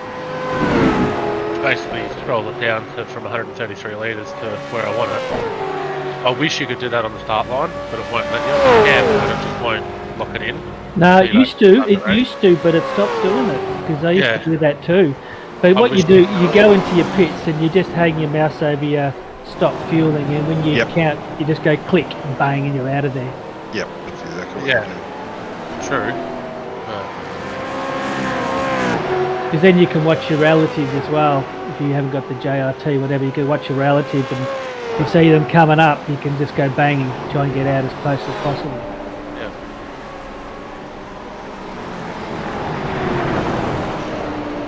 Yeah, but that's why I've taken a very me approach and written software to solve that problem. We'll Where teach I you. use- We'll teach you that, Andrew, when you're racing with AJR next season. Well, there's some breaking news. But didn't you know, like, that AJR is just a sub-team of WKP? Well, that's what they say, which is a sub-team of Player One, which is And Infinity Motorsport is I a thought- sub-team of AJR. One thing, WKP was a sub-team for SSR. And see, that's how it all goes around. It's one big... one thing you might not know, Bruce, is AJR are actually my initials. Oh, so you're the real team owner. Now there's a bit of controversy. Jesus, now we got controversy. We've got a coup on our hands. I'm happy to half my salary if you want to join the side, Andrew. So the Russian billionaire backing AJR Racing has finally been revealed. You put up a few neon lights and everyone wants to take you over. And we all thought it was Andrew Johnson all along. There just won't be a face reveal. Imagine Andrew and Dean together. That'd be the same as Anita and Gary Buckman, the love couple. Oh, what a love story that would be.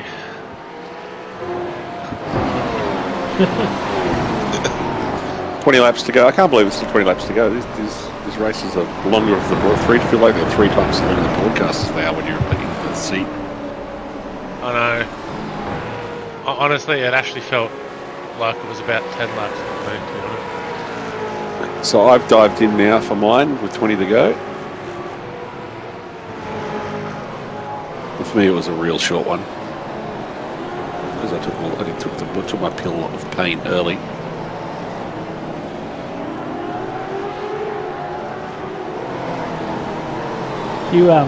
Did you ever play hokey pokey as a kid, Bruce? I'm going to say I don't know what you're talking about, but I don't know. He still does now.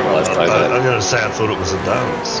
Yeah, well, I was addicted to the hokey pokey, but then I turned myself around. Of course.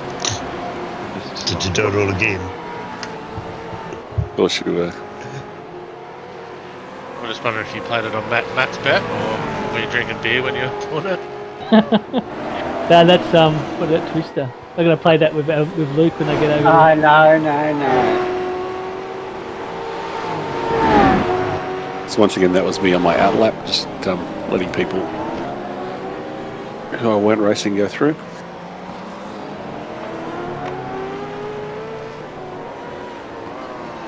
And there you can see how the result of my early undercut playing out not working. I'm still, a good chunk of distance. In fact, my lap, not a lap, but I'm well behind Michael Hayes, and he was the guy I was trying to pass with that undercut. So when it all shook out, it didn't pay off.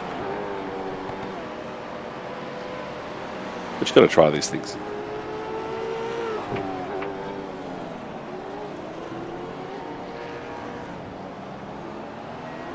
Andrew must be close to 50 now.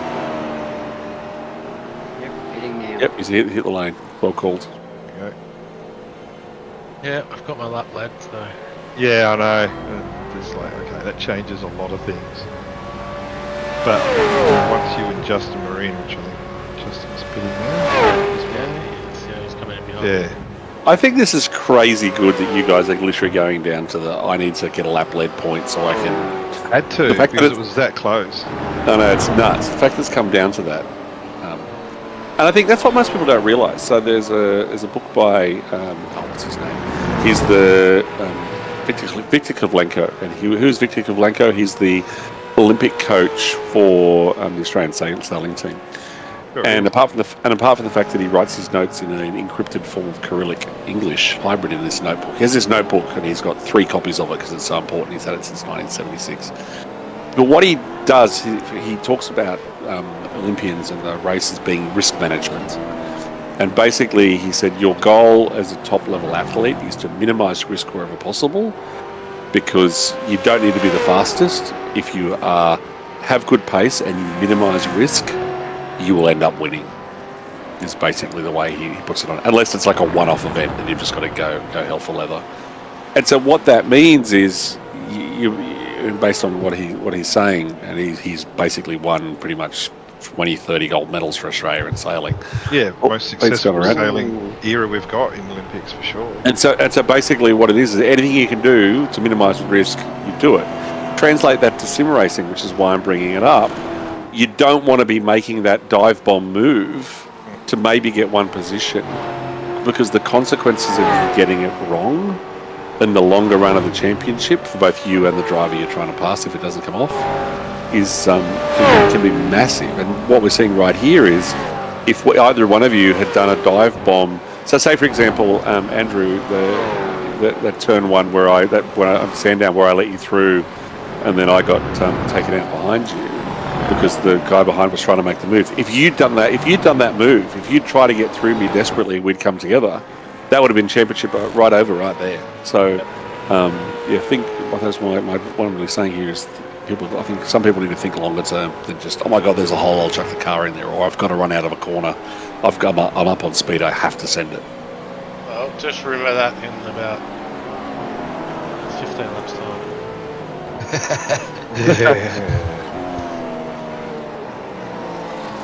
I'm glad you mentioned the sailing, because it's one of my favourite sports in the Olympics. Like, it is an amazing era that we've been going through the Australian sailing team in the Olympics. Yeah, so before I did sim racing, I was right into sailing, so I've built 6 boats across my year. I'm an international moth, so I know a lot of Olympic gold medalists and stuff. So I started in Adelaide. I was the whole fast trainers, which are like the Optimas. Then I went to the Rainbows, which are a 12-foot skiff, essentially. And then I sailed Tasers for years and years and years until I moved over and lived in Japan. And when I lived in Japan, I was still a sailing coach for the Sony racing team who were doing training in Tasers. So no, I loved it. Absolutely loved it. Only sold my last Taser about 3 weeks ago. I've still got my boat out the front of the car, and I haven't got a tow bar in my car anymore, so I can't even move it. But yeah, so it's for me, it's that with motor racing. It's there. I'm really into the engineering sports, where there's sort of the engineering side. I wouldn't say the sport itself, because I'm not very good at the actual sport bit. So it's more into the engineering side of it.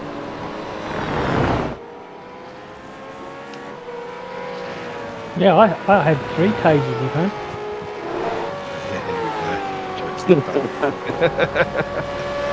Is that when the police come busting down your door?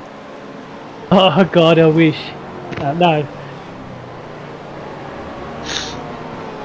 As Jamie's just pointed out in the chat, Brenton, this is your playground and your home turf. It's been a bit weird because before I worked at Phillip Island, I worked at Winton, and so my last 2 places that I've worked at, I could actually see my office on a sim. So yes, it's a bit of a home advantage. I'll be fair. I've done a few laps around here. Yeah, it's just a few. I bet.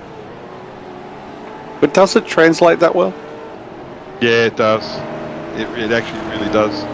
When and that's why, like, so just before COVID hit, on day 2, cut an extremely long story short, when I started work at Winton, I didn't apply for a job, didn't even know there was a job available. They actually rang me, wholly and solely on the back of the work I did with the Evolution Racing team with the promotion and video blogs and all that stuff. So they contacted me, and I knew nothing about the job I was going to, like marketing. I've never done marketing in my life, but that's what I went to Winton as. Worked my way up eventually, but I knew nothing about what my role was, but I had to fill a role. But my second day at Winton was when I got in touch with iRacing and said, you need to come and scan Winton, and the chat developed and developed and developed, and then I said, and once it got cleared that yes, they were coming down to Winton, I said, well, whilst you're in Victoria, you've got to scan Sandown as well. So yeah, and I found it an advantage pretty quickly at Winton, and like the amount of laps I've done here in vain, not in race cars, just in my own car, but it makes a huge difference. Like even today, I probably would have done 15 laps around this place, so it does make a difference. I remember, back when we first started around 2012-13, the main tracks in the Mazda was Lime Rock, and I remember talking to a lot of Americans that have raced Lime Rock, and they said over the crest there's a little bump in the road, and they used to try and hit that with their left-hand rear wheel, so that would help them turn to the right, and they said they could feel that bump even in iRacing.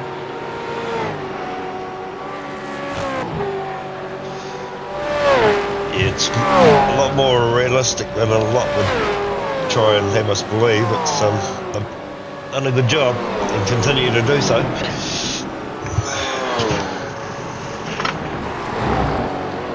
Scary thing is, my mechanic, I've done 3,000 laps around Bathurst virtually. He was doing a production car race there in real life, and he had done 6 laps before they started the race in the wet. We got red flagged on lap 2 because it was so wet. So you can imagine what that's like. And then he shows me some of the footage, and it's like just crazy the amount of bumping and banging into each other they do in real life. It's just nuts.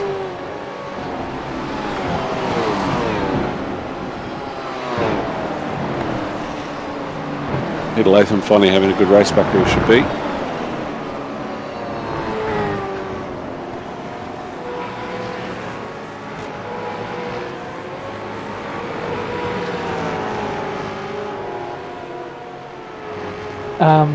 Obviously everyone's done their 2 stops by now. Yeah, it was just a race home from here, and Alex was making some gains on me with his slightly new tyres, plus he's been quick. But I think he gets to the stage where his tyres scream enough, and a few other little things may happen to both of us.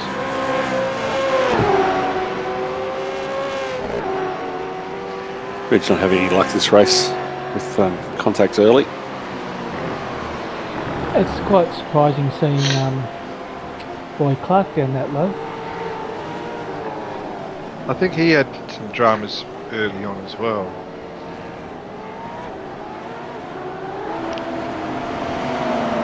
Might have got a drive through as well, I'm not sure. Something involving Reg.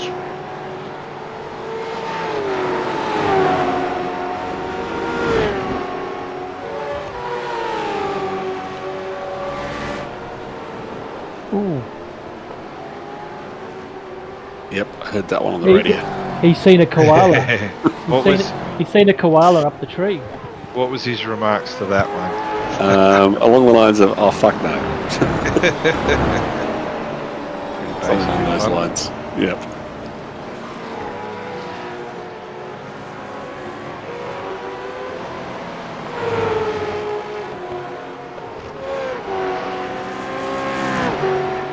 Suppose one more race to go with split 2, and then we'll all sit back waiting for the split reveals. When's the next season start? What, another 2 or 3 weeks, is it? Certainly be next week. No, it's the end of March, I think. Well, I haven't even fired up the spreadsheet yet, Zippy, so... No, but I'm just saying it's amazing how we all sit around waiting to wait for the split reveals, It's sort of like the most important day of the start of the race year, the season is, where are we going to go? It's always nice to find out who's going to be in your new class each year, Tippy. Yeah. But as we sort of said last night, like I said, the top 5 are definitely going up. That's sort of non-negotiable. But there's a lot of new drivers coming in. So, prequel's going to be, and also the pub test is going to be interesting. I ran through some names last night, which is like Pete Latham, for example, right? He's running top 10 here, but on the scoreboard, he's right in the drop zone down the back because he's just had some real bad luck over this season. And he's been as high as split 1. So, should he go down to split 4? No, it's not really fair. Should one of the drivers in split 4 to put him down.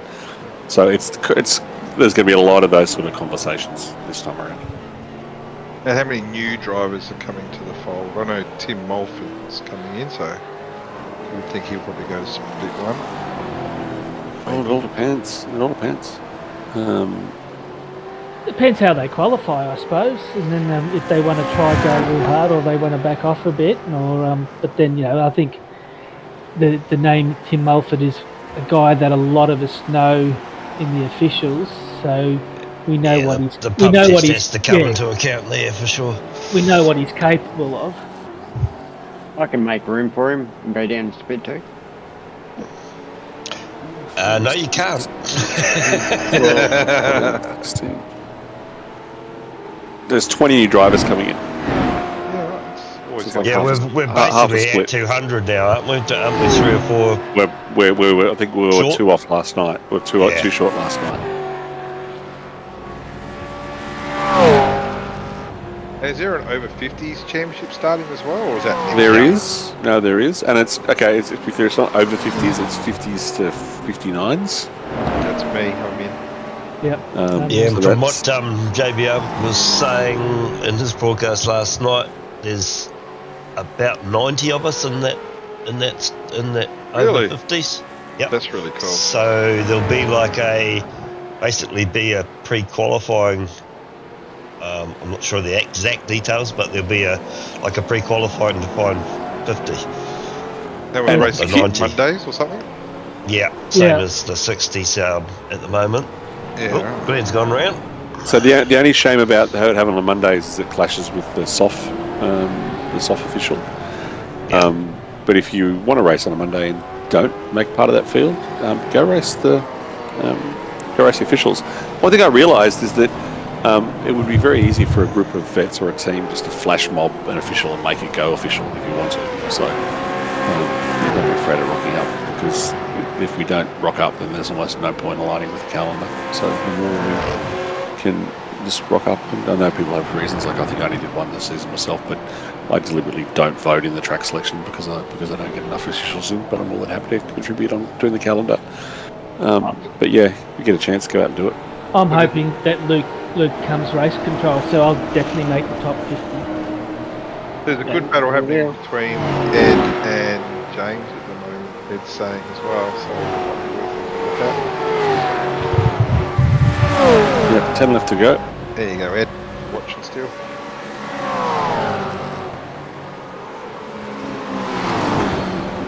That Brenton guy's out to either a 1.6 or a 13-second lead, depending on how you calculate it. And for those that are unfortunate enough to not qualify for the in the over 50s on Monday night, if you are keen to race, feel free to come and join the Apex Esports League on Monday night. Or go race officials on Monday night. Stop putting league races on Monday nights with the soft sod. Come and join us to have some fun. There's a Perth league on Monday nights as well, which is good fun as well. League racing really taking over officials over. Yeah, it's important to have officials, absolutely, but league racing is... It has, and the league racing is obviously better, but I think the challenge is what it does is it means that other people can't race the supercar. The other thing is you've got to have officials, otherwise iRacing look at the numbers and go, well, there's not many people racing the supercar at the moment. Yeah, but they're still getting their money through the leagues. That's the thing. They're getting more they're money. Still getting the money through the leagues, and if they're smart, they're still taking notice that there are some big leagues out there. They know. Running supercars. No, they know. But I think the real challenge is, and this is the rub of it. If you're a driver that's starting out and you go and you don't know the league, this is where I was, right? You don't know the leagues exist unless if you don't watch broadcasts. then you don't know they exist. You go, okay, I want to race the V8. When can I race it? And you go, when's an official? Well, why there's no one racing this car? Oh, there's no one racing this car. I'm not going to bother buying it. But I wonder how many of us got into iRacing. How many of us got us into iRacing through word of mouth?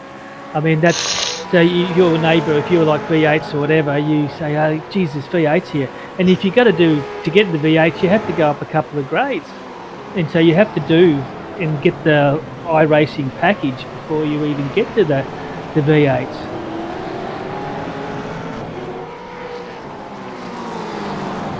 I also think, and I've got a meeting with Motorsport Australia hopefully next week, there needs to be a pecking order as well.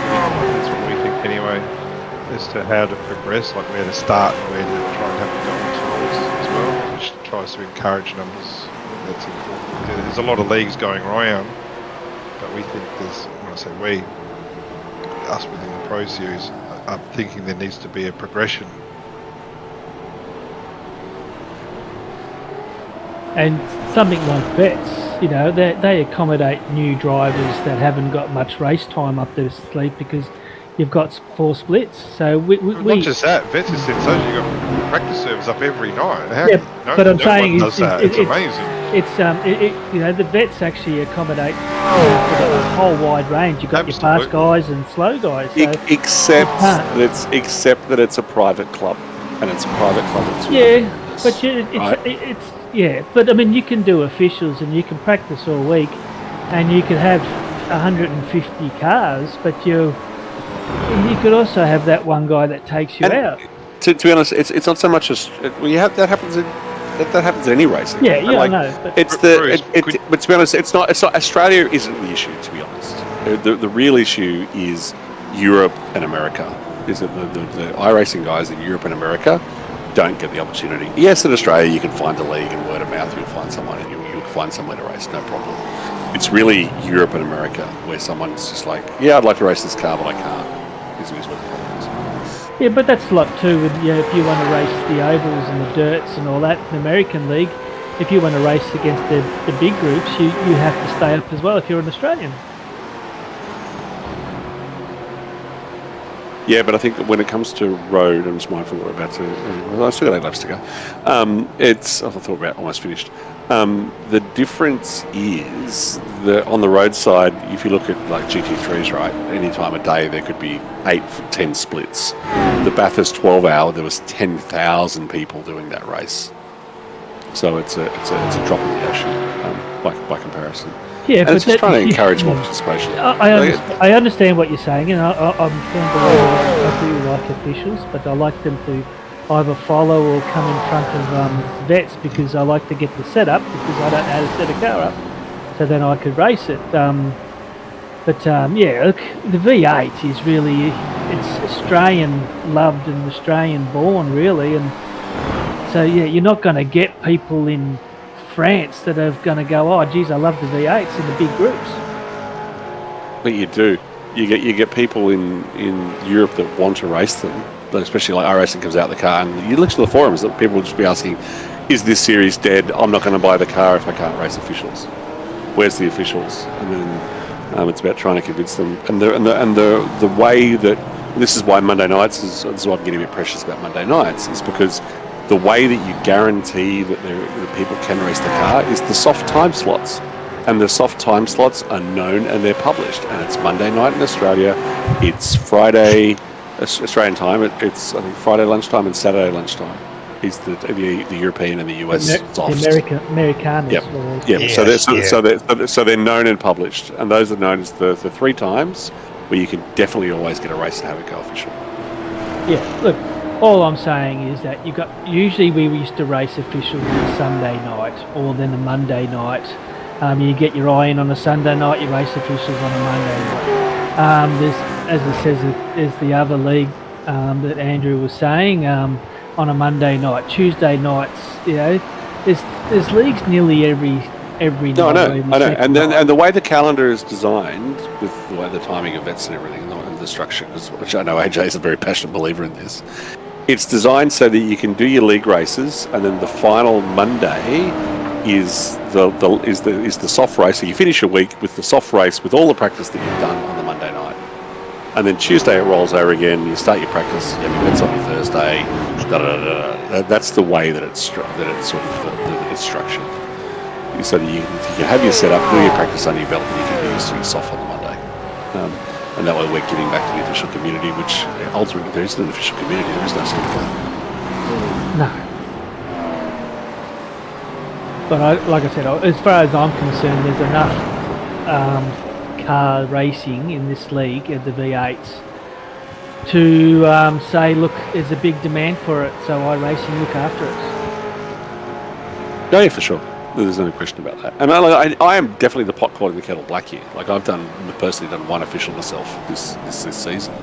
Yeah, no, I'm the same. I keep telling myself I should be doing more officials, fully intended to this season, and then it just doesn't seem to fit in with my time frames when I go to do it.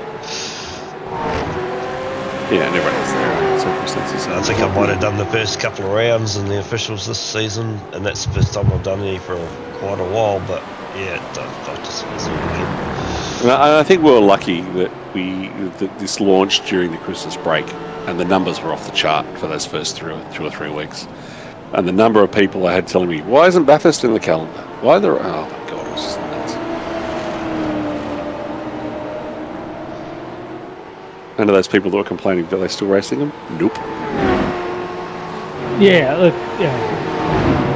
It's, I don't know. This new season, I think last season or this season is just going now. I think I had to buy another 2 tracks. So next season I'm hoping I don't have to buy too many more. I still haven't done a lap of Bathurst in this car. Practice, testing, not one. Either have I. But that's because there's other tracks we're racing. Yeah, exactly. And I struggled for time as it was, so I wasn't going to waste it on something I wasn't going to use for. Yeah, I'm probably the same. Actually, I think I have done a lap, but nothing too serious yet. Yeah. Well, you can practice at the next Port Adelaide. The next Port Adelaide game. Matty Monday saying hello to Mark Dyer. That'll be what I was waiting for. I reckon we can go to Alex Kiddis. Because Alex is pushing pretty hard to catch up to him. He's just sitting there 1.6 off.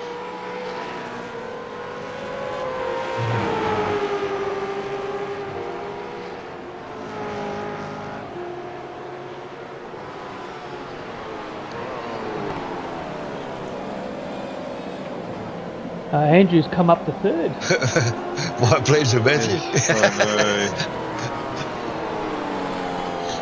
I saw Andrew in 3rd, and all I was doing was hoping that Alex would just stay behind me. I was pretty comfortable, even though it was only at one stage got 0.7. I was actually reasonably comfortable with him behind me, but I really wanted him to stay behind me, in between me and Andrew. And doing the calculations in my head, I thought, yeah, that'll do the job.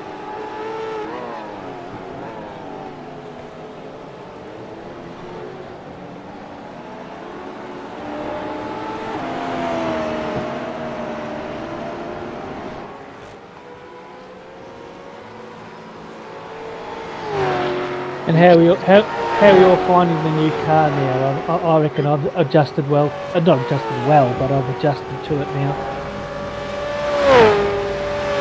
Hated it when it first came out. Turned iRacing off for 2 or 3 weeks, so that's it. I'm just going to be running a series. I'm not going to drive anymore. And then did a couple of test sessions. The boys put a really good early base setup together in the team, and yeah, now I prefer it over the old one, to be honest with you. I don't know if I prefer it over it, but I can't remember how the old one drove anymore. The question from chat, BG89, is the championship decided in split 3? Andrew or Brenton, did either of you want to take that question? So Andrew went into this last race. I was not feeling great about now.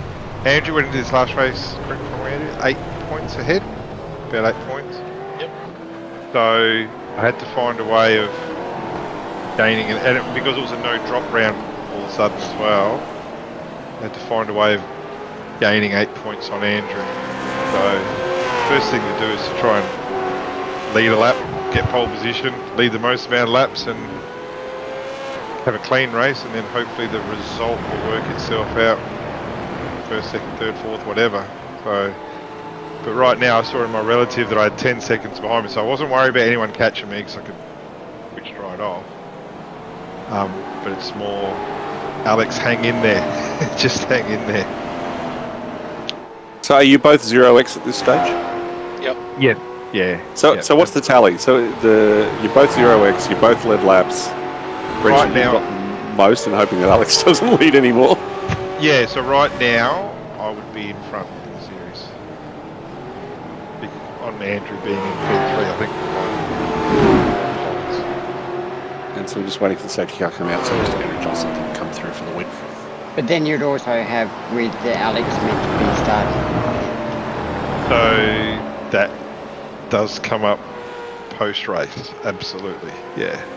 So there's a bit involved. That's all been finalised. Yeah, and it's all been finalised, and we're not going to give it away just yet. But yeah, yeah. So Alex shouldn't have been there. Very nerve-wracking. Hang on, let's get Andrew's reaction. Let's get Andrew's reaction right here, live. Literally at this point, There goes. you missed. Missed it. There goes. Oh, There goes the 0x. And I saw that in my relative. All of a sudden, Andrew's time's gone 6 seconds upwards, and I'm like, okay, he's had a bit more spin or something. So who was that? That was a back marker. Yeah, it's a shame we didn't catch that, to be honest with you. But yeah, so Wayne Shepherd. Wayne Shepherd, wrong spot, wrong time, and didn't need to be there. Not honestly. quite sure. Yeah, not quite sure why he's trying to race himself in the corner. But Yeah, it- 3 it's what laps it to is. go, lap behind. Yeah, it's It's what a it is. hot tip for anyone. If you are not in the hunt for a championship and people are fighting, just get out of their fucking way. Know who they are and get out of their fucking way. Well, even Yeah, if not, well, blue to be- flag was flying enough. To be honest, I even left plenty of room. Like, I was literally right on the edge of the marbles on the outside. He just locked a pitch to break, I think, and hit me. Yeah, sure, There accident was, happened. there was a tiny bit of net code, but he would have hit me no matter what. Anyway, yeah, it was really disappointing for Andrew's sake. Yeah, really disappointing. Only for the 0x. Yeah, and it's 3 points. Yeah, It's so and when lose it's 3 points after. and you had already led a lap as well. So Correct. So Brenton, at this point, you decided to keep things interesting, just to drop a wheel off and get a 1x, just to bring it back even again. look, I could lie and No? say yes, but as a matter of fact, my last 3 laps I'm going to drop about 9 seconds because I'm going so slow just to keep it on track. We're literally in the middle of the track the entire way around. Yeah. I was going nowhere, and Mike Korolev was a lap behind me, and I actually let him unlap himself. Just thought, no, I'm not getting a 0x here. Well, if you keep an eye on Alex for this next lap. Yeah, keep an eye on Alex. At the end of this lap. Yeah, and it's just, And watch the back of his car. it's just right now. weird. What did he pop an engine, or what did he do? I think he ran out of fuel. Well, I don't, because his engine's still running. No, his engine's off. He's got the blinking light on the back of the car. So his engine. Yeah, he has I went- two. But I went on board in cockpit view, and you could hear his engine still clicking over. And I thought, this is really weird. He's got the pit limiter on or something. Yeah, was that the engine trying to start? And he makes it all the way. You know, he's driven a long way up the hill, so between 10 and 11 is fairly decent uphill. I know this part's downhill, I get it, but it makes it all the way to his pit box. Is that making it on the starter though, with the engine trying to start? Oh, I don't think you can do that anymore, can you? I'm not sure. I think Yeah, it's it certainly didn't look like it. Okay. Look, he might have run out of fuel, but if he did, he was never going to. Why wouldn't he pit with 2 laps to go? He's never going to make it. He's a lap and a bit short. And Yeah, that's I don't- relevant because Well, because now all of a sudden Andrew's up to second. So this was my nightmare scenario. I said at the start, my nightmare scenario is me winning and Andrew coming second. So I had to cash in and like I said, work it out on the fly that I needed to lead the most laps, etc., etc., and pole position would have been nice and things like that. So this is the last lap, and there's my good mate Mike behind me, and I thought, no, I'm not racing you, Mike, just in case you drive into the back of me. I'm going to let you through right about now. See this big black and white checkered flag ahead of me. Well done. Well done on the win, Brendan. Thanks, dude. And then I get out of the car as quick as I can and press the escape button. Yeah, so Oh, no one can accidentally hit you and Exactly. Exactly. I get out as quick as I can. I don't know why I haven't stopped already. And yeah, I just get out. You're probably looking at the relative and just like, is there anyone? Yeah. Right? Yep. Yeah. Oh, that could have been it actually. But I just wanted to get out and stop. All right. So questions. I have questions. So Alex, do you guys talk about that with race control after the race? You can answer that if you wish, Brenton. So straight away, to be fair to Alex, he asked the question. He did. On the grid, do I have a pit lane penalty? But the rule's pretty clear that it's the driver's responsibility to know if you've got a pit lane penalty. And as soon as he asked the question, I went straight to the Discord and went to the points, and it was clear as mud that pit lane penalty served no, which means that yes, he does. But the rule says that he shouldn't have even done a qualifying lap. So he's asking that question on the grid after he's done qualifying. He shouldn't have done qualifying. So, like in any series, real life series, if he has a pit lane start, which he should have, everyone moves up one. So, lucky enough for me that we'll move up one, which puts me on pole and gives me that extra bonus point. But. So Andrew had a cracking season. It was so clean and so consistent and so much respect for the way he races. We actually finished even on points. Race control made an error in saying that he did not have a pit lane start. So Andrew and I were very happy to. So if it come down to a count back, Andrew would win because he had one more second place than me. I can't believe that you guys are so close. You're going back to not wins, but second places. Yeah, it might have even been more third places. I don't know, but it was. We both had the same amount of wins, and he would have won on a count back. But if we really wanted to get pushy and go further, then would have got an extra point from the pole position. But so Andrew and I absolutely spoke to the stewards afterwards, and we both agreed that the fairest and best result for both of us is that we both take the title. I'm stoked about that. I really am, and really happy to share it with Andrew. I know. If you don't mind me just adding there, Brenton, Bruce, to answer your question, to taking into account the Alex situation, I also brought up the point that I agree with Brenton that, things happen on the start line, but then when it came to my incident on lap 66, I knew that I had to be in front of Alex in order to be directly behind Brenton. And so my point was that if Alex had his pit lane start, theoretically, he wouldn't have been on track in P2. Yeah. I would have been flying. I would have already been in P2, and I wouldn't have needed to pass that back marker. I don't believe I would have got that 2x. Yep. I believe I still would have done the next 2.5 laps with a 0x, and technically, I probably would have won the championship with that 3 extra points. So, to keep everything fair, and Brenton 100% deserves, where he finished tonight and throughout the whole season he's raced. We all just sort of came to the agreement that, null and void sort of everything, and we finished both on the top step. Congratulations. So, but you're not thinking about doing rock, paper, scissors? So here's a bit of trivia for you. No. So when I lived in Japan, that's not a bad shout, Zippy. We might do that. When I lived in Japan, I lived there for 2.5 years, and scissors, paper, rock's actually pretty big there, Junkenpon. And I actually went in Nagano, so there's like prefectures in Japan. One of them's called Nagano, and I actually went in the Junkenpon regional championship, and I was the first foreigner, first Gaijin to ever win a regional final in scissors, paper, rock in Japanese history. There you go. So to answer your question, Zippy, no, we're definitely not going to go paper, scissors, rock. So I'm up for that. I'll definitely back away from that one. Look, I'm not going to throw. I'm definitely not going to throw Race Control on the bus, but I definitely was DMing them at the start of the race, questioning So what was was going I. on at the time. Yeah, And, right. and, yeah, Roy Clark even broued it up as well. and the reason why I don't want to throw them under the bus is because at the end of the day, their call is their call. You don't have all the information, and I was just didn't. I pinged, got a response, and then I just let it go because I had to worry about my own start. But yeah, it's. I think the fact that you guys are both happy to do that, I think that's definitely the best outcome. I think.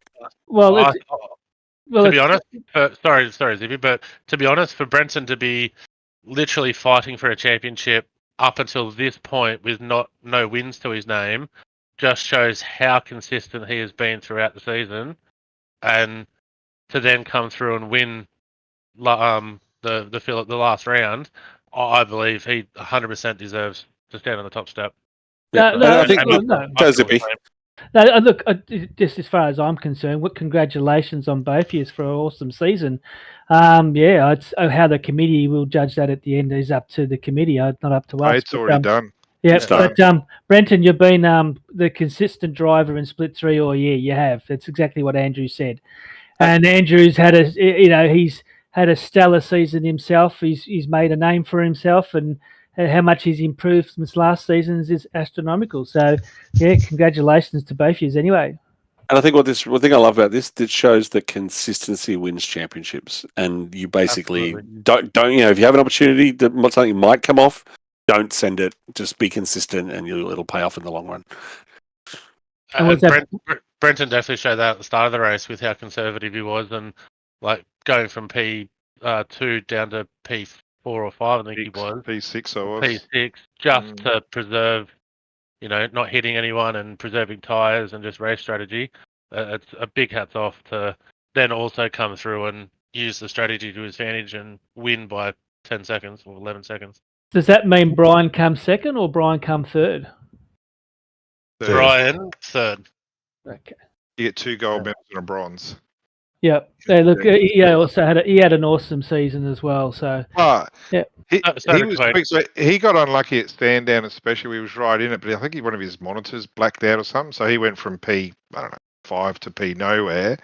And then you got Mick Quain, who I actually genuinely believe throughout the season was the quickest driver. Yep. But Mick will probably be the first to say he probably made 1 or 2 mistakes that he didn't need to make. Got involved with a couple of incidents he didn't need to get involved with. But I still think Mick was the quickest driver out of the whole season for sure. I find that round 6 at Okayama, Brian was the most unlucky driver there. He was involved in several accidents that weren't his fault, and that just sort of ruined his race at Okayama. So, he definitely should have been higher up. He should have been fighting us for the championship. He should have been very close to 31. So, Brendan, we'll start with you. Is there anyone you would like to thank? Yep, absolutely. So, everyone at Race Admin that's involved with vets, I know what it's like to run our series, but what you guys do with so many drivers every week, I can't imagine the amount of PMs that you guys get from people complaining. Like, a lot of people are happy to complain, but I think the series is exceptional, and it's really good for its target audience. So, thank you to all of those. The broadcasters, AJ, doing a great job with the commentators each week to bring it to life. And to Andrew and Brian for equal championship win. Absolutely, it was fantastic. As I said before, super consistent throughout and absolutely deserves to be on the top podium. But also my sponsors and my team, like Evolution Racing Team, like I got, especially in vets, I got Dan Hall, Scotty Mackay, and Chad Lewis. They're on the top split, and they well and truly deserve to be in there. But we have just a shit ton of fun. That's what it's all about. I was a bit flat last year, and these guys take the piss out of me, and we have a lot of fun. And that's what it's all about when we get together and practice. And we do good practice laps too. And with that, sponsors, Logitech G have been exceptional for a long, long while with the team. Max Pappas Innovations and OG Gear, who sponsor us and have for a while now when they first started up. So Paul Thompson and the crew. Yep. So thanks to them. Congratulations, Andrew. Yeah, to mirror exactly what Brendan said, big thanks to the V8 Veterans League, Race Control, the safety car drivers, John Van Ree, AJ, Dippy, Luke, Bruce, all of you guys that put on Split 3 throughout the week, and all the other commentators throughout the other splits. Brenton, massive congrats to stand on the top step with me at the end of the 10 rounds. It's been awesome. Congrats to Brian, P3. Big congrats to all the rest of the Split 3 drivers, and thanks for an awesome season of racing. It's been very clean and respectful. To my sponsors, Pagny and Advanced Simulation, Next Level Racing, Vive, Dubby, Fanatec, Razor, Stump Grinding Central Coast, Chubby Buns Burgers, and Project 45 Designs. And of course, a big thanks to Apex Esports League. JT, he does a hell of a lot for us. And thanks to all my teammates. A big shout out to Brad Hayes, my teammate, one of my teammates in Split 4. He's really helped keep me grounded throughout this season and help, push me throughout practices with lap times and consistency and strategies and stuff like that. So yeah, big thanks to him. And yeah, just look forward to season 23 and racing with some of the guys possibly in Split 2. Well done. Possibly. So just a special mention out there, Ed Fox for coming third. Well done, Ed. Obviously, you like to thank his sponsors, Player One. If you've got any more you want to thank there, Ed, just put it up in the chat. But yeah, well done. It's great to see you back. And yeah, we'll see what you do for next season. I look forward to watching you rise again. Yeah, and obviously Brian Minogue had a great season as well. And then coming to third in the championships. Yeah, it's well done and testimony to the amount of time he's put in. And yeah, look forward to seeing him in Split 2. So I want to upset the apple cart. I don't want one. I want there to be two Chubby Buns drivers of the day, and I don't want to be drivers of the day. I want it to be drivers of the championship, and I want Mr. Rushworth and Mr. O'Brien to both take away a Chubby Buns award this evening. That would be my vote.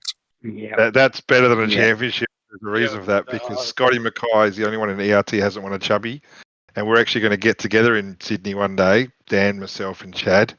Hopefully Scotty one day, and we're actually going to meet up at Chubby Buns. So I'm all in on that, Bruce. I'm 100% all in. I wish there was a Chubby Buns in Melbourne. I'd be there all the time. Close to one. There's one a suburb away. I'm not sure it'll survive, though.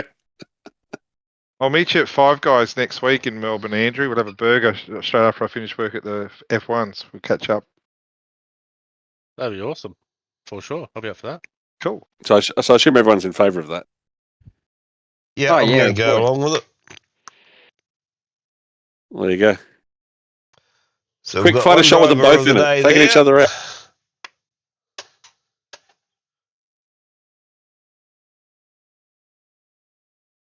There we go. There you go. How good. Love it. And don't forget, next Wednesday, Andrew, come over and we'll set you up with the car and get your seat set up. Seat fitting, so that's booked in. You talking to me, Zibby? Yep. Sounds like he's in. Might have to talk about that then. I think he's in if there's a Chubby Buns burger involved. If you get one, if you get a franchise brought to Melbourne, yeah, definitely. I think we can take this thing home, AJ. Yep.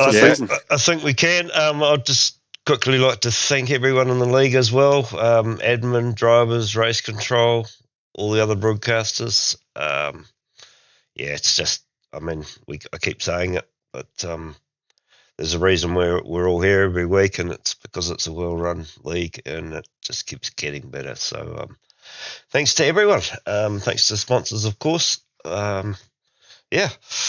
Look forward to seeing you all next season. Yeah, thanks to all. the sponsors out there. Thank you very much. It's very appreciative. Thank you, AJ, for an awesome broadcast every week. I wouldn't call it awesome yet, mate, but we are slowly getting there. Apologies to all the copping was coming through too on the YouTube this week. I've been off work most of the week with a bad dose of COVID, so Well, you keep that to yourself. yeah. Fortunately, I can't pass it on to you guys. Doing it this way. Have you blamed the missus? I tried that, but I think we've worked out it might have even come through my workplace rather than the airport the other week. That's what they'd say, eh? Well, thank you, Andrew. Thanks very much. It's been a great season for your broadcasts. A hell of a lot of improvement, and I look forward to seeing what next season brings. Cheers, guys. Yep.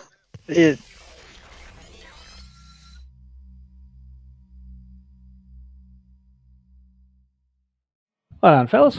And we're off.